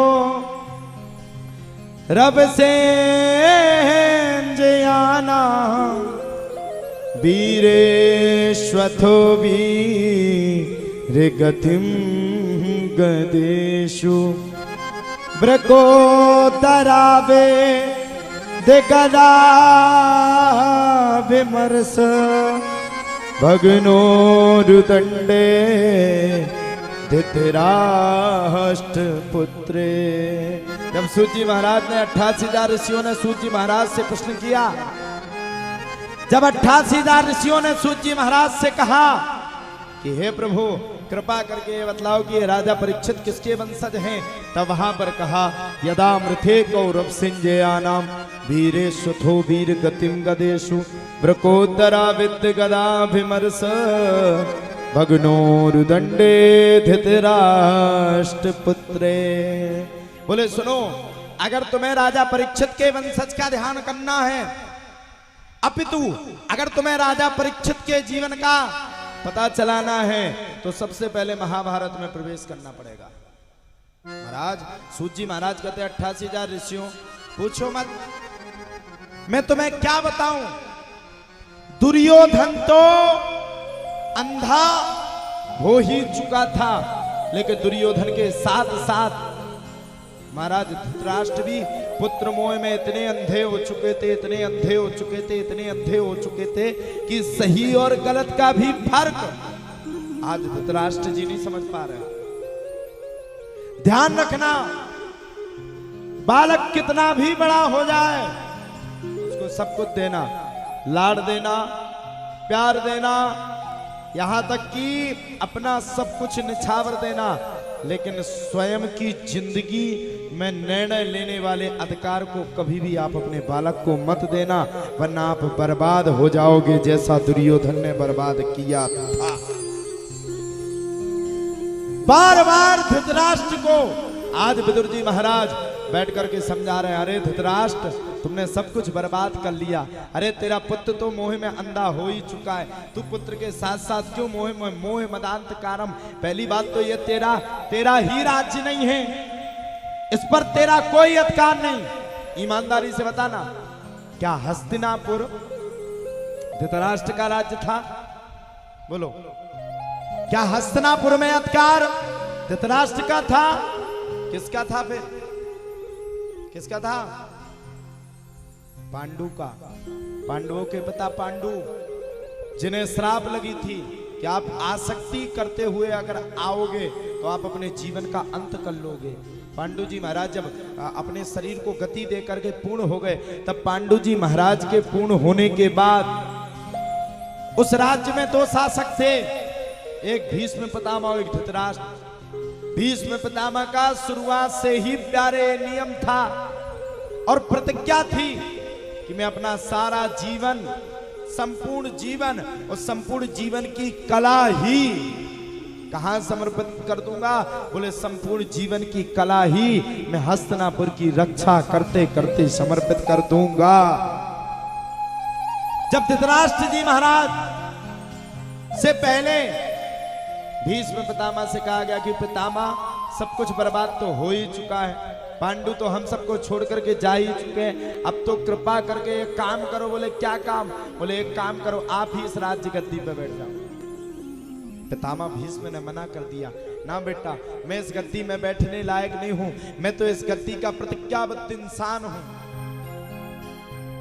मैं तो इस गद्दी में प्रतिज्ञा करके बैठा हूं, मैंने तो इस गद्दी में प्रतिज्ञा की है कि मरते मर जाऊंगा, लेकिन हस्तिनापुर की गद्दी और कभी भी विवाह, 2 चीज अपने जीवन में नहीं करूंगा। तब उस समय एक निर्णय लिया गया। क्या निर्णय लिया गया? बोले उस समय की स्थिति में एक निर्णय आया कि भीष्म पितामह को छोड़ करके धृतराष्ट्र को राज्य गद्दी दी जाए। तब वहां पर शर्त हुई, भीष्म पितामह ने कहा कि धृतराष्ट्र तुम जाकर के इस गद्दी पर बैठो, इस गद्दी पर तुम्हारा संपूर्ण अधिकार है, चिंता मत करो। अगर किसी ने भी इस गद्दी को हाथ लगाने तक की कोशिश कर दी तो मैं बैठा हूं, मैं संपूर्ण विनाश कर दूंगा, लेकिन मैं इस गद्दी का अधिकारी नहीं हूं, तुम इस गद्दी के अधिकारी हो। एक शर्त उस समय की स्थिति में हुई, कहा गया, भीष्म पितामह ने उस समय ये भी कहा कि सुन लो धृतराष्ट्र, ये जब राज्य पूर्ण हो जाएगा, जब पांडु के पुत्र पांडव बड़े हो जाएंगे, तब ये राज्य गद्दी तुम्हारी नहीं, ये राज्य गद्दी पांडवों की ही होगी। अच्छा एक बात बताओ, आपके घर में अगर कोई अकस्मात कोई घटना घट जाए, या आपके घर में कोई घटना का घटनाक्रम पूर्ण हो जाए, तो बताओ आप किसी बालक को अगर पालोगे, पोसोगे, अगर पाल पोस करके उसे बड़ा करोगे, तो आपका यह अधिकार है कि आप उस बालक की संपूर्ण जमीन जायदाद को अपने कब्जा में कर ले जाओ। ये कहां की राजनीति है? जब पांडव बड़े हुए तब पांडवों ने अपने अधिकार को मांगा। दुर्योधन तो बड़ा खतरनाक था ही। दुर्योधन के साथ साथ मामा शकुनी, हाँ भांजे, बड़ा खतरनाक था। मामा शकुनी ने उस घर में इतना जहर घोलने का काम किया साहब, इतना जहर घोलने का काम किया, इतना जहर घोलने का काम किया कि पूछो मत। संपूर्ण जहर घोलने का अगर किसी ने काम किया तो वो था शकुनी। शकुनी ने काम किया। शकुनी ने कान भर दिए, भांजे ये अधिकार तेरा है, ये जमीन तेरी है, लड़ करके इस जमीन को ले ले। अगर तूने इस जमीन को नहीं ले पाया तो भांजे ध्यान रखना, बर्बाद कर देगा ये छलिया, ये कपटिया तेरी जिंदगी को ही नष्ट कर देगा। मेरी बात को मान जा, ये जमीन जर्जात तेरी ही है। ध्यान रखना साहब, आप अपने जीवन का निर्णय स्वयं लें, उसमें तो आपके जीवन की बड़वाई है। आप अपने जीवन का निर्णय स्वयं लेकर के आगे बढ़े, उसमें तो आपके जीवन की बढ़ोतरी है। अपितु अगर आप या किसी घर में अगर किसी औरत अपने भाई के चलने पर अगर राह पर चले तो ध्यान रखना वो घर नरक बन जाता है। अपने घर में किसी की मत सुनो, वो घर तुम्हारा है, उसमें अधिकार तुम्हारा है, उस घर में रहने का अधिकार तुम्हारा, खाने का अधिकार तुम्हारा, निर्णय लेने का अधिकार तुम्हारा, उस घर की जमीन तुम्हारी, जर्जात तुम्हारी, सब कुछ तुम्हारा। लेकिन उस घर में किसी प्रकार की आप अगर दूसरे व्यक्ति को जाकर के अधिकार देते हैं तो ध्यान रखना आप अपने आप को बर्बाद करने में तुले होंगे, अपने आप को बर्बाद करने में तुले। आज भैया बड़े प्रेम के साथ जब इतना सब कुछ हो गया तब तो भैया कहा जाता है इतना सब कुछ होने के तदपश्चात ही पश्चात हम यदे तच्च यो विशिष्येत शोष में हम। जब कहा जाता है जब इतना सब कुछ हुआ तब तो भैया भीष्म पितामह ने बार बार समझाया। भीष्म पितामह ने कहा अरे दुर्योधन इस बात पर तुम जिद मत करो। जब दुर्योधन ने किसी की बात नहीं मानी तब एक बार तो बात मान ली, और एक बार की बात में ऐसा खंडहर पांडवों को दिया कि उस खंडहर में जीने क्या रहने तक की भी कोई उम्मीद ना थी।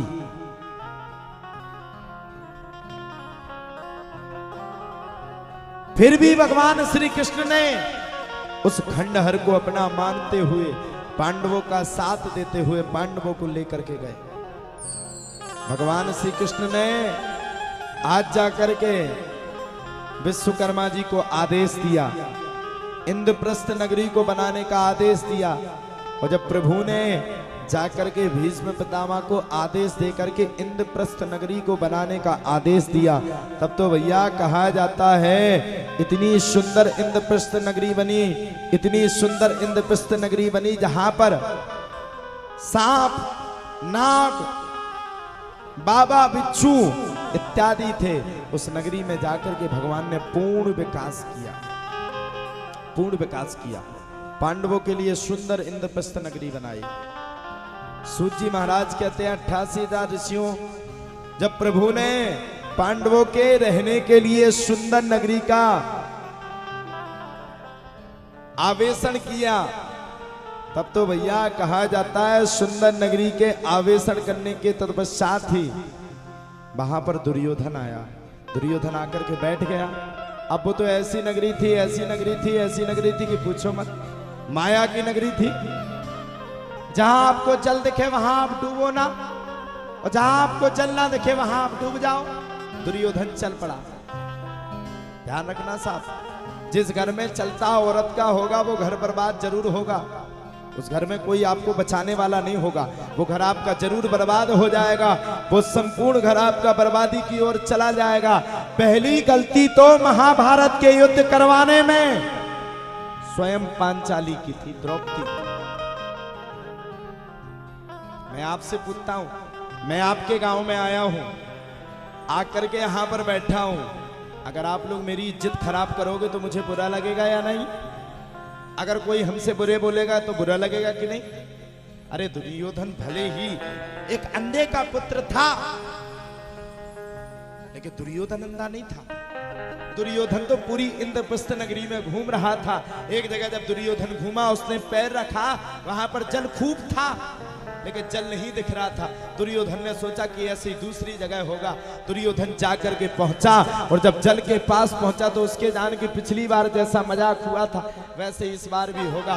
दुर्योधन ने एक सांस में जाकर के उस जल के अंदर प्रवेश कर लिया और जैसे ही जल के अंदर प्रवेश किया वैसे ही दुर्योधन धड़ाम से उस जल के अंदर गिर पड़ा।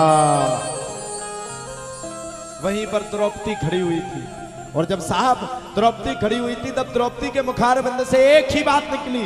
क्या बात निकली? द्रौपदी के मुखारबिंद से एक ही बात निकली, अंधे का बेटा। पांचाली ने जब इतना कहा अंधे का बेटा अंधा, तब तो भैया कहा जाता है दुर्योधन को आग लग गई, पूरा सीना तड़फड़ा गया। दुर्योधन ने उसी समय कह दिया रानी ये तेरा मजाक बहुत बड़ा महंगा पड़ेगा। हम प्रायः देखते हैं पति बोल नहीं पाता है, पति से पहले पत्नी बुरे बोल जाती है, पति से पहले पत्नी का मुंह चल जाता है। ये बात बिल्कुल सत्य है। जिस घर में पत्नी का चलता होगा समझ लो वो घर विनाश की ओर जरूर जाएगा। एक पांचाली के वाक्य ने इतने बड़े महाभारत का सन्निवेशन कर दिया। मैं ये नहीं कह रहा पांचाली गलत थी, पांचाली अपनी जगह सही थी, पांचाली का गुस्सा अपनी जगह सही था, लेकिन पांचाली का ये कहना उचित नहीं था कि अंधे का बेटा अंधा है। पांचाली को तो इस बात में गुस्सा थी, पांचाली को तो इस बात में शिकायत थी कि मेरा राज्य होने के बाद भी इस राज्य का अधिकारी हमारे पांडवों को नहीं बनाएगा, ये तो उचित था। लेकिन पांचाली का ये अनुचित था। जब दुर्योधन जाकर गिर गया तो पांचाली ये भी कह सकती थी देवर जी आप गिर गए हो, देवर जी आप गिर गए हो, कोई बात नहीं देवर जी आपने देख नहीं पाया होगा। इतना कहने में आगे सुलगने की जगह आगे अपने आप शांत हो सकती थी। हर घर में हम लोग प्रायः देखते हैं भाई भाई की जब लड़ाई होती है तो भाई भाई तो एक हो जाता है, लेकिन घर की औरत घर की स्त्री भाई भाई को एक होने नहीं देती है। अपने मुंह के वाक्य से पूरे घर का संपूर्ण घर का विनाश कर देती है, क्योंकि स्त्री चाहती नहीं है, वो स्त्री चाहती नहीं है कि घर एक हो जाए। अगर घर एक रहेगा तो परिवार एक रहेगा, परिवार एक रहेगा तो इसको काम करना पड़ेगा, अगर इसको काम करना पड़ेगा तो इसको बड़ा दर्द होगा। इसलिए साहब मेरा मानना है माताएं भी खूब बैठी हैं, गलती दोनों पक्ष से थी। अभी देखो पांचाली की गलती है तो आगे दुर्योधन की भी गलती है। लेकिन मैं निवेदन करूं, मैं व्यास गद्दी से आप सबसे निवेदन करूं, जीवन में सब कुछ करना, जीवन में सब कुछ पाना, जीवन में सब कुछ रखना, लेकिन मैया जीवन में कभी भी आप अपने मुंह से अगर कोई वाक्य बोलती हो तो एक बार नहीं 100 बार सोच समझ करके बोलना, क्योंकि आपका एक वाक्य महाभारत जैसे महान युद्ध की अन्वेषण कर सकता है। कोई भी आप वाक्य बोलो, उस वाक्य को इतना सोच समझ करके बोलो, इतना सोच समझ करके बोलो कि 50 बार सोच लो जब बोलो। दुर्योधन को आग लग गई, दुर्योधन उठ करके चला गया। दुर्योधन को तो वही बात लगी थी, अंधे का बेटा अंधा। अब देखो यहां पांचाली ने गलती की, दूसरी बार साफ पांडव स्वयं जुआ में आकर के फंस गए। पांडवों ने जुआ करना प्रारंभ कर दिया। आहा, जब पांडवों ने जुआ खेलना प्रारंभ कर दिया तब तक की तो स्थिति और खराब। पांडवों ने जुआ में सब कुछ हार लिया, भीम को भी हार गए, नकुल को भी हार गए, सहदेव भी हार गए, युधिष्ठिर जी भी हार गए, अर्जुन भी हार गए। हारते हारते हारते हारते लास्ट में एक ही देवी बची थी, पांचाली। पांडवों ने लिया सो पांचाली को भी जुआ के दांव पर लगा दिया। जब पांडवों ने पांचाली को पकड़ करके जुआ के दांव पर लगाया तब तो साहब कहा जाता है अब की बार का पासा भी पांडव हार चुके थे। अब दूसरी गलती दुर्योधन की है। दुर्योधन उस समय की स्थिति में ये भी कह सकता था, कोई बात नहीं, अगर आप भाभी को हार गए तो मेरी भाभी है, मेरी माँ बराबर है, भाभी तो माँ होती है, भाभी का स्थान, भाभी के चरण मेरे सिर पर है, मुझे कोई दिक्कत नहीं, मेरी भाभी माँ है, तुम सबसे मेरी शत्रुता है, लेकिन मेरी शत्रुता पांचाली से नहीं है। दुर्योधन ने ऐसा नहीं कहा। दूसरा युद्ध की चुनौती स्वयं दुर्योधन ने प्रकट की। दुर्योधन ने वहां पर कह दिया, दुशासन को आदेश दे दिया, जाओ जाकर के पांचाली को लेकर के आओ, सामने एक प्रार्थना करूं व्यास गद्दी से, आप सब कुछ करना, आप सब कुछ पाना, लेकिन अपने जीवन में कभी जुआ मत खेलना। जुआ किसी का सगा नहीं, किया नहीं तो कर देखो, जिसने जिसने जुआ खेला है उसका जाकर घर देखो, उसका जाकर घर देखो। भक्त भी कहता है, जुआ किसी का सगा नहीं है, किया नहीं तो कर देखो, जिसने जिसने जुआ खेला है उसका जाकर घर देखो। ओ जुआ किसी का सगा नहीं, जुआ किसी का सगा नहीं, किया नहीं तो कर देखो, जिसने जिसने जुआ खेला है उसका जाकर घर देखो। हो जुआ किसी का सगा नहीं है, किया नहीं तो कर देखो, जिसने जिसने जुआ खेला है उसका जाकर घर देखो। जिसने जिसने जुआ खेला है उसका जाके घर देखो।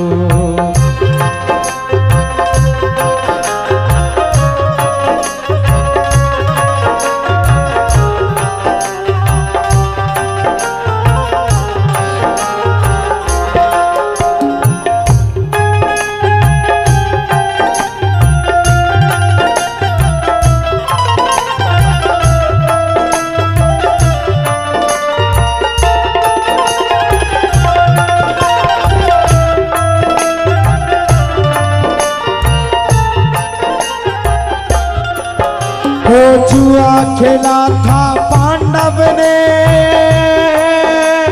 द्रौपदी को जब हारा था। जुआ खेला था पांडव ने जब द्रौपदी को हारा था। वो भरी सभा में दुशासन चीर हरण को खारा था। भरी सभा में दुशासन ने चीर को हो जुआ किसी का सगा नहीं है, जुआ किसी का सगा नहीं है, किया नहीं तो कर देखो, जिसने जिसने जुआ खेला है उसका जाकर घर देखो। जिसने जिसने जुआ खेला है उसका जाके घर देखो। जिसने जिसने जुआ खेला है उसका जाकर घर देखो। जिसने जिसने जुआ खेला है उसका जाके घर देखो। जिसने जुआ खेला है उसका जाके घर देखो। जिसने जिसने जुआ खेला है उसका जाके घर देखो। जिसने जिसने जुआ खेला है उसका जाकर देखो।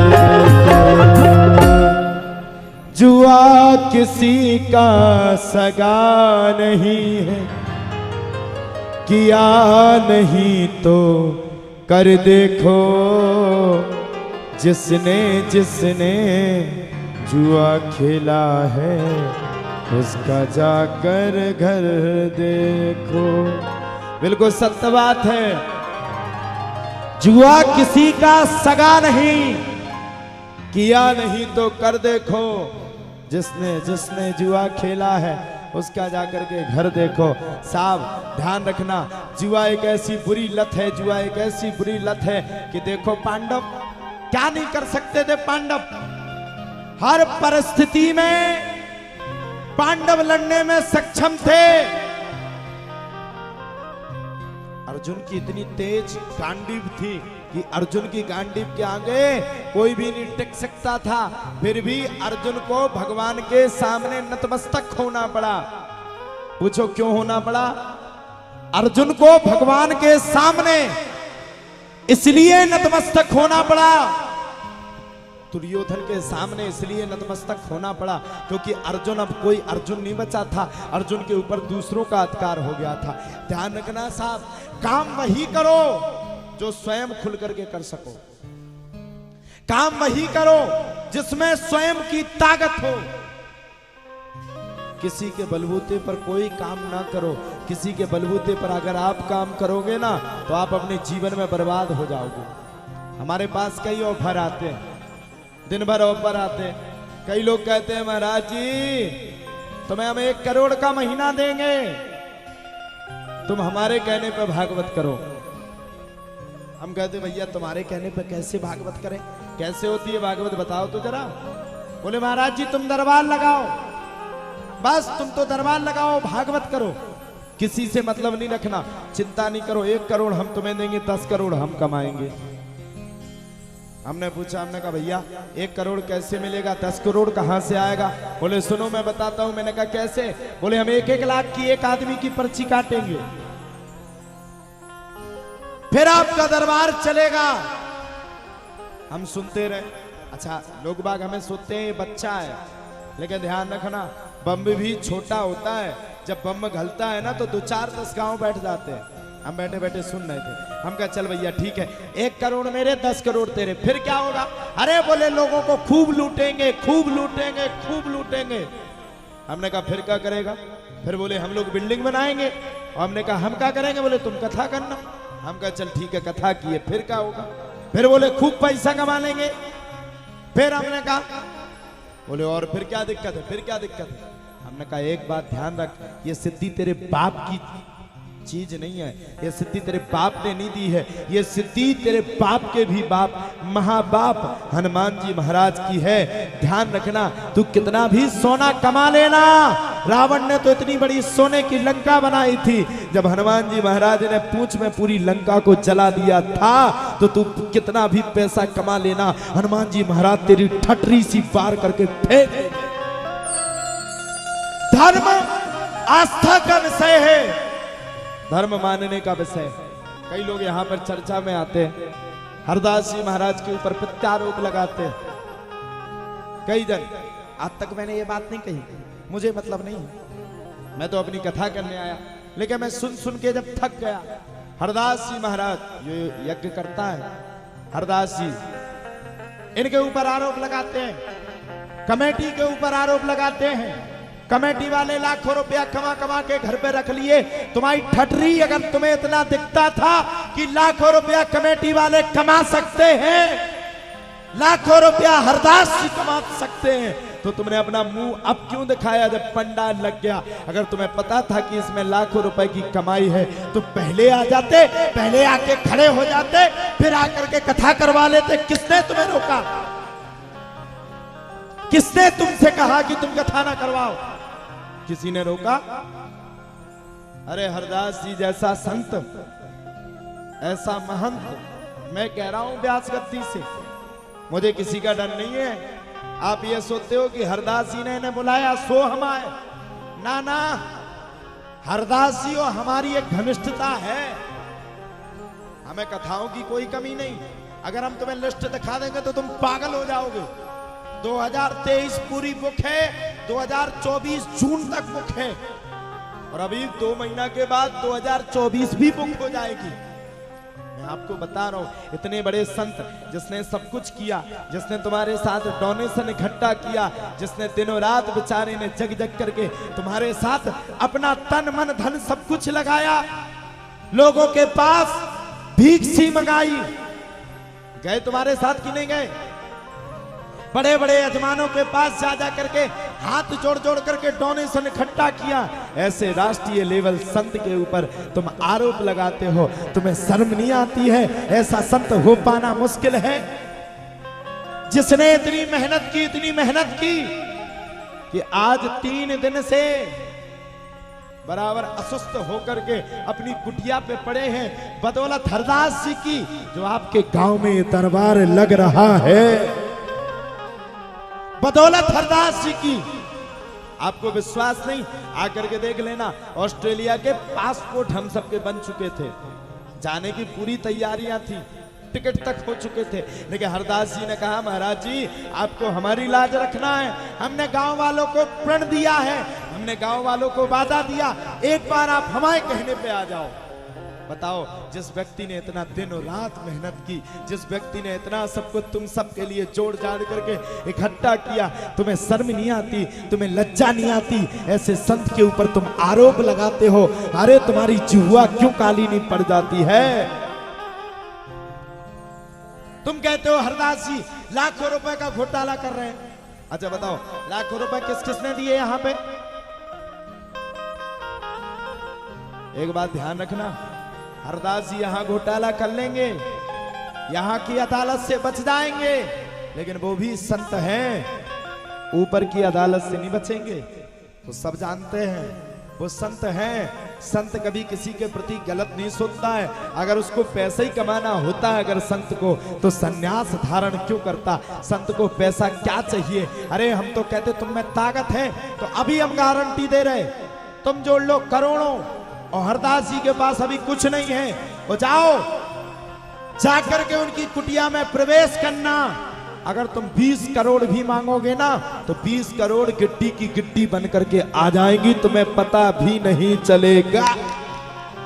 संत के साथ स्वयं लक्ष्मी मैया का हाथ होता है। ऐसे संत के ऊपर कभी जीवन में ऐसा आरोप, ऐसा प्रत्यारोप मत लगाना।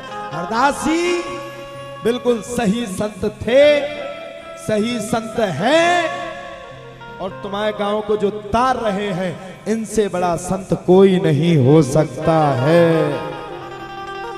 बड़ी मेहनत की उनने। हमने 2 बार तो मना ही कर दिया था। हमने एक बार जब ये बात विवाद हुआ तो हमने मना कर दिया था। हमने कहा भैया हमारे पास टाइम नहीं है, नो टाइम, मैं अपना टाइम वेस्ट नहीं करूंगा, मेरे पास टाइम नहीं भैया, मैं दूसरी जगह लगाऊंगा। फिर भी हरदास जी स्वयं मेरे पास आए, आकर के कहे महाराज जी गांव वाले जो कहे कहने दो, लेकिन महाराज जी मेरे कहने पर एक बार आप चलो, मेरे कहने पर। और हरदास जी की बदौलत है जो आपके गांव में 2 दिन दरबार लग चुका है, और अभी 4 दिन और लगना है। मैंने अपनी जिंदगी में पहली बार 6 दिन कहीं किसी गांव में जाकर के दरबार लगाया है, सिर्फ एक हरदास जी की बदौलत। ऐसे संत के ऊपर कभी आरोप नहीं लगाना चाहिए। ऐसे संत हो पाना बड़ा मुश्किल है। जब पृथ्वी लोक में कोई पुण्यात्मा उदय होती है, जब पृथ्वी लोक में कोई पुण्यात्मा धर्मात्मा अपने पुण्य को लेकर के आता है, तब ऐसे महान संतों का उद्गमन होता है। आप सबको तो अपने आप को भाग्यशाली समझना चाहिए जो आपके गांव में इतने बड़े संत का प्रकटोत्सव, इतने बड़े संत का प्रादुर्भाव हुआ, और इतने बड़े संत आपके गांव में आकर के विराजे हुए हैं।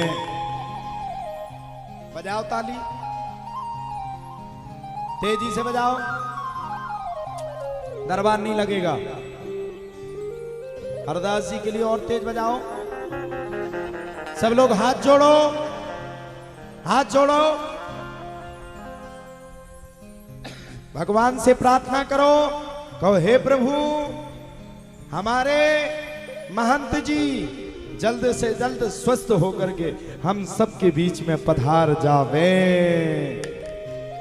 बेचारे इसी टेंशन में, कल में देखा, हमें पहचान नहीं पा रहे, हमें देख ले तो आप विश्वास नहीं मानोगे, संत का इतना हृदय पवित्र होता है। हमें देख ले तो उठ करके कहते आप बैठो, हम बाद में बैठ जाएंगे। हमें बड़ा कष्ट होता है। हम कहे महाराज जी आप विराज। अरे महाराज जी आप आए, आपने हमारे गांव की लाज बचाई, हमारी जवान बच गई।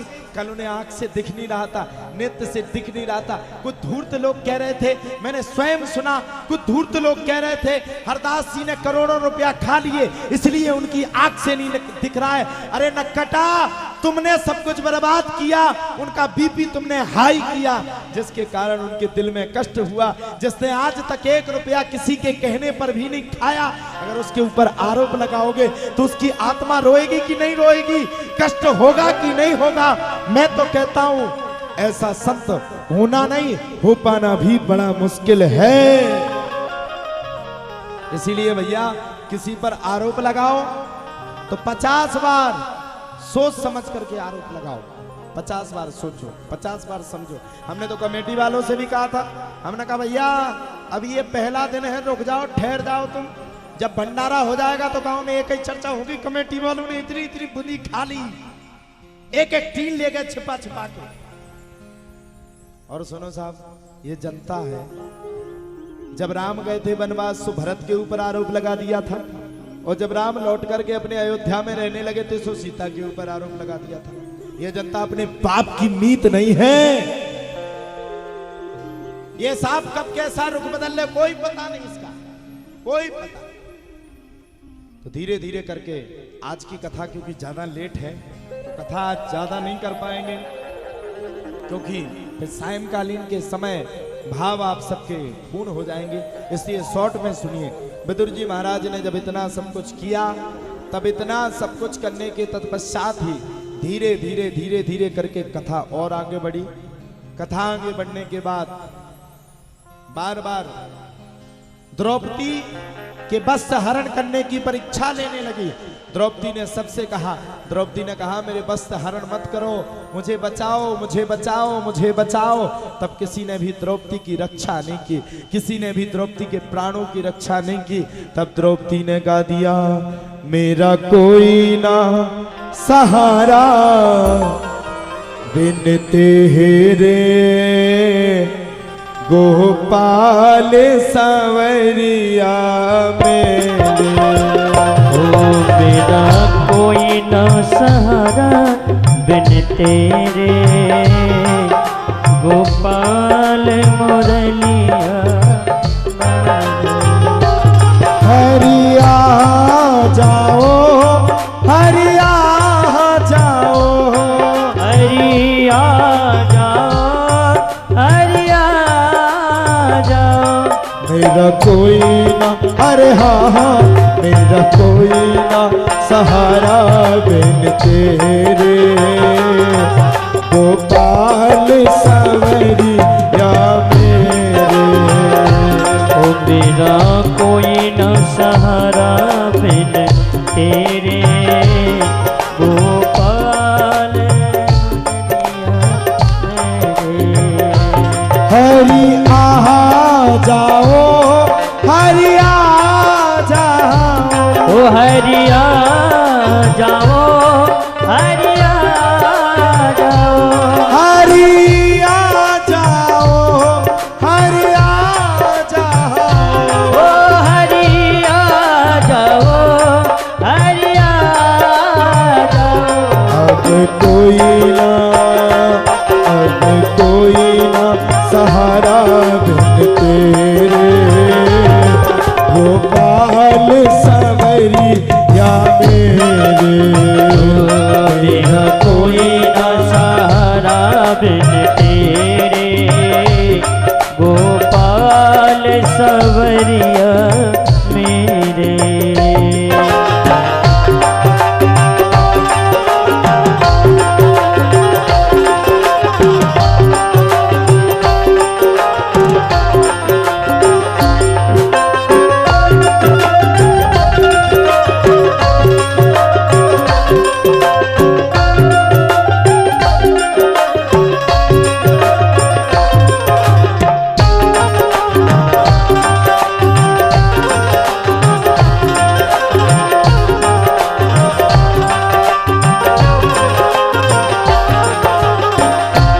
हरिया जाओ, हरिया जाओ, हरिया जाओ, हरिया जाओ, हरिया जाओ, हरिया जाओ, हरिया जाओ, हरिया जाओ। अब आके, अरे हाँ हाँ, अब आके तरस दिखाओ नंदलाल सवरिया मेरे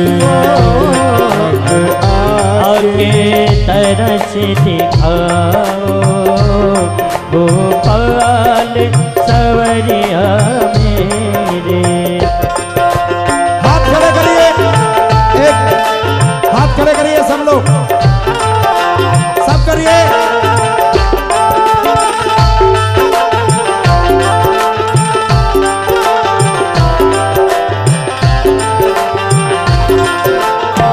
वक्त कहता है क्या, ओ कान्हा पास आए यूं मुस्कुराए कान्हा ने जाने क्या सपने दिखाए हैं। कान्हा पास आए यूं मुस्कुराए कान्हा ने जाने क्या सपने दिखाए हैं।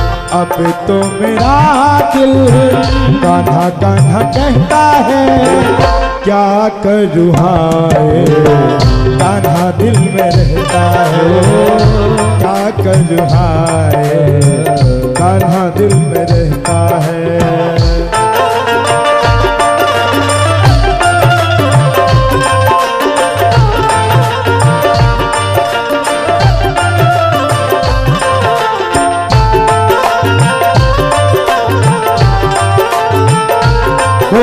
क्या रंग लाई कान्हा दुआ लाई कान्हा दुआ क्या रंग लाई कान्हा दुआ के आई कान्हा दुआ मुझको तो तुमने अपना चुना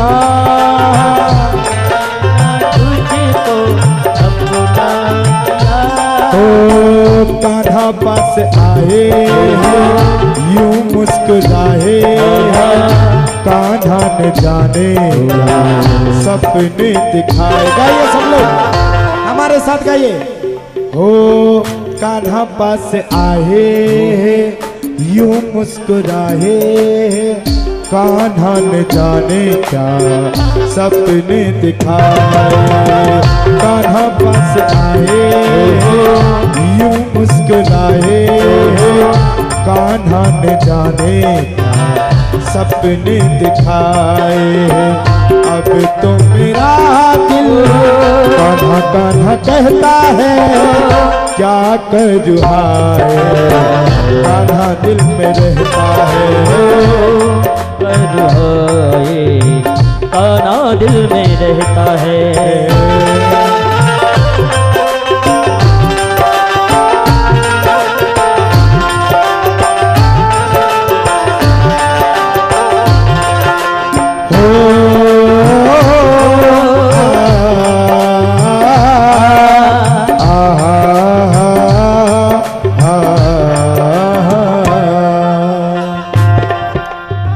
ये गीत है 26 जनवरी का। संदेशे आते हैं हमें तड़पाते हैं।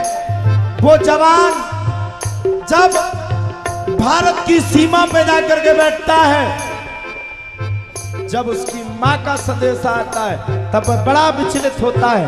इतना विचलित कि पूछो मत। क्या कहता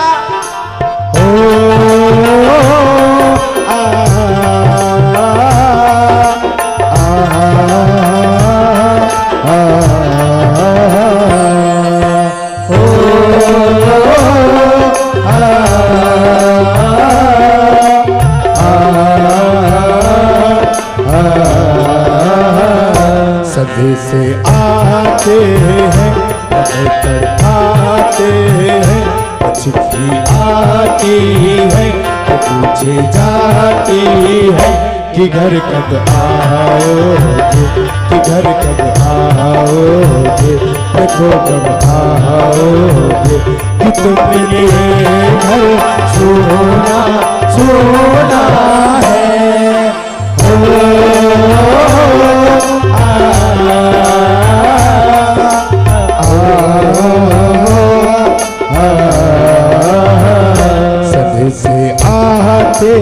हैं, हमें तड़पाते हैं। वो चिट्ठी आती है, वो पूछे जाती है कि घर कब आओगे, कि घर कब आओगे, कि तो कब आओगे, कि तुमने मेरे घर सोना सोना है।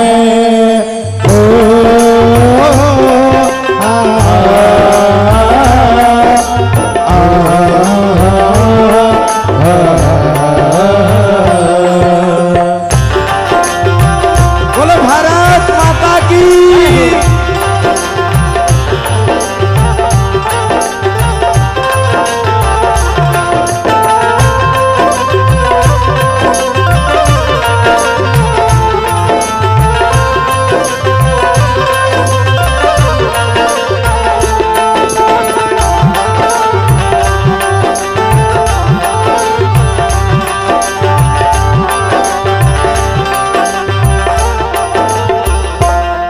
गुजरने वाली हवा जरा मेरा इतना काम करेगी क्या। मेरे गाँव जा, मेरे गाँव में मेरे दोस्तों को सलाम। सब से आते हैं, हमें तड़पाते हैं।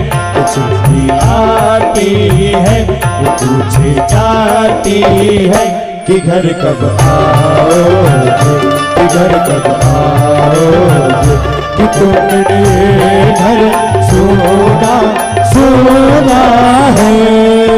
हो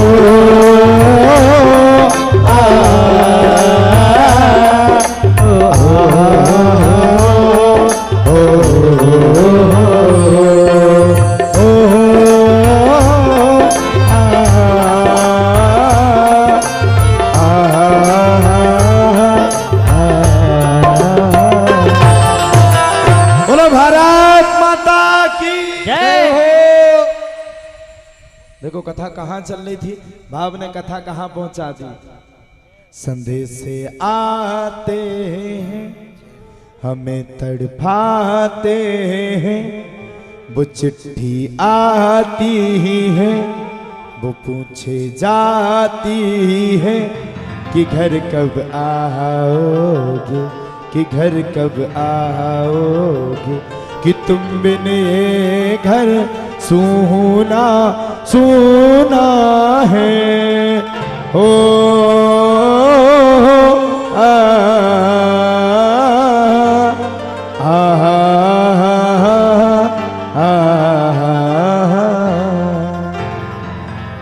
भैया जीवन में जीना बड़ा मुश्किल है। आज पांचाली ने भगवान को देखो साहब, देखो ये सुबह के हमारे पेशेंट हैं, इनको चलने में बड़ी दिक्कत रहती थी, ये चल नहीं पाते थे। क्यों भाई बताओ सबको, ये चल नहीं पाते थे, ऐसे हो जनता साहब। ये सुबह आए, सुबह आकर के विलाप करने लगे और बोले महाराज जी मेरा पूरा शरीर हिलता है डुलता है, मैं चल नहीं पाता हूं। मैंने कहा कोई बात नहीं, हारे का सहारा संकट मोचन धाम हमारा।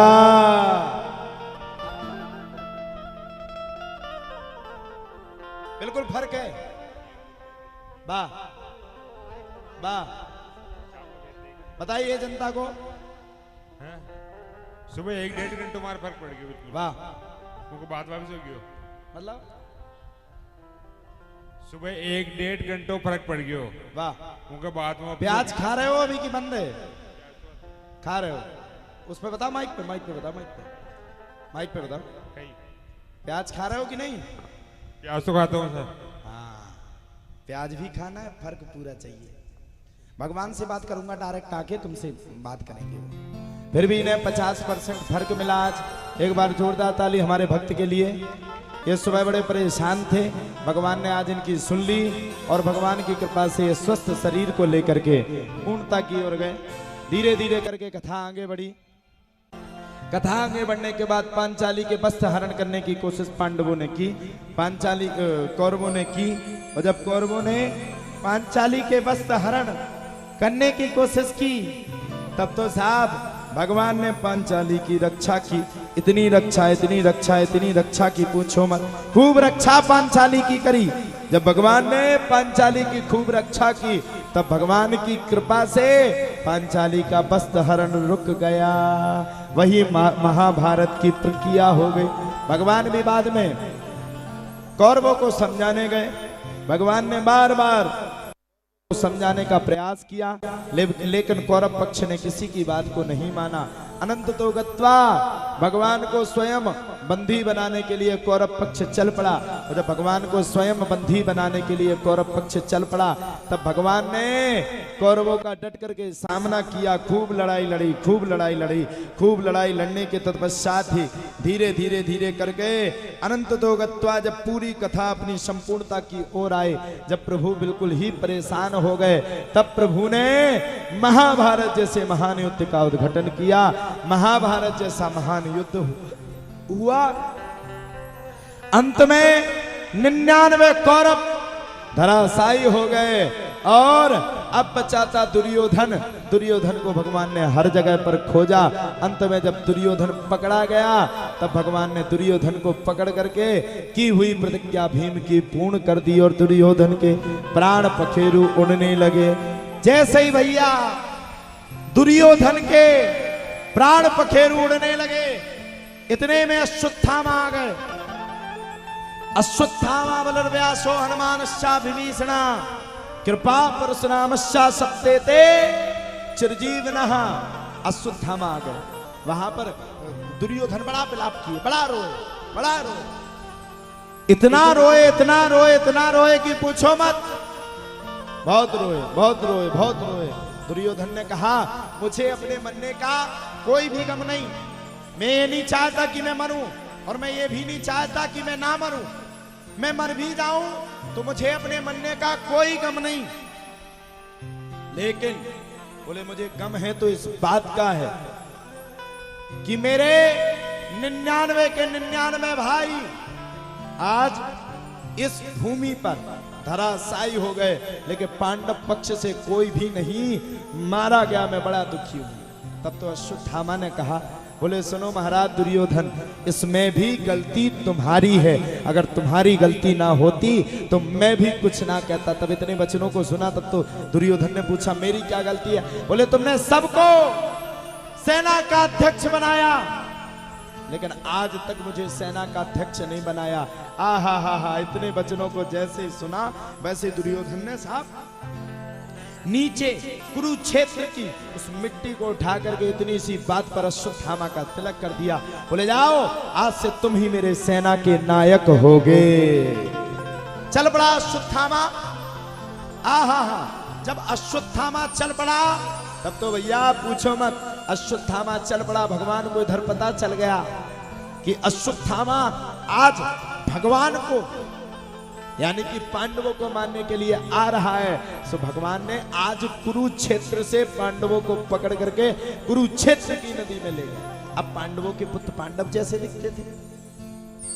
जब साहब पांडवों के पुत्र पांडव जैसे दिखे तब तो भैया कहा जाता है अश्वत्थामा ने तलवार निकाली और तलवार निकाल करके पांडवों के पुत्रों के ऊपर आक्रमण किया और पांडवों के पुत्रों के सरों को धड़ से अलग अलग करके सभी 5 सरों को लेकर के सीधा दुर्योधन के पास पहुंच गया। दुर्योधन से कहता है लो मित्र, तुम्हारी इच्छा पूर्ति करने के लिए मैं आया हूं और तुम्हारी इच्छा की ही पूर्ति करके जाऊंगा। जब दुर्योधन ने इतने शब्दों को कहा तब दुर्योधन ने कहा मित्र 5 पांडव मारे गए, एक बार उनकी मुझे शक्ल भी दिखा दो। जब इसने जाकर के उस कपड़ा को खोला, दुर्योधन ने देखा, दुर्योधन ने कहा हाय राम, ये तूने क्या अनर्थ कर डाला। ये पांडव नहीं है, ये पांडवों के 5 पुत्र हैं, इनको पकड़ करके तूने मार डाला। इसी गम में दुर्योधन के प्राण पखेरु उड़ गए।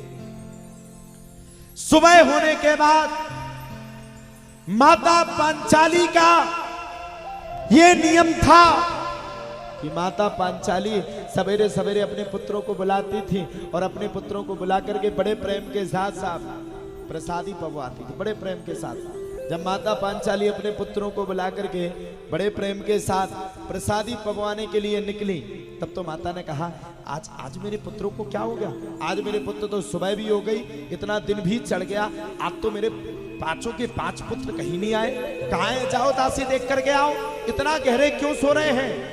हाय राम, उस माँ के लिए वो बेटा कितना बड़ा होता है, जिस माँ ने पाल पोस करके बड़ा किया, जिस माँ ने उस पुत्र को पाल पोस करके अपने घर में रखा, जिस माँ ने अपने पुत्र को 9 महीने पेट में रखा, और वही पुत्र उसके सामने मर जाए, वही पुत्र उसके सामने प्राण को त्याग दे, उससे बड़ा उसके लिए कोई दर्द नहीं हो सकता है। ध्यान रखना, जीवन में माँ बाप से बड़ा कोई नहीं होता है। एक फिल्म इंडस्ट्रीज वालों ने गाया है, तू कितनी अच्छी है, तू कितनी भोली है, प्यारी प्यारी है ओ माँ, ओ माँ, ओ माँ, प्यारी माँ। तू कितनी अच्छी है, तू कितनी भोली है, प्यारे प्यारे है ओ माँ, ओ माँ, ओ माँ, ओ माँ। ये जो दुनिया है बन है कांटों का, तू फुलवारी है ओ माँ, ओ माँ, ओ माँ, प्यारी माँ, प्यारी माँ। ये जो दुनिया है ये पन है कांटों का,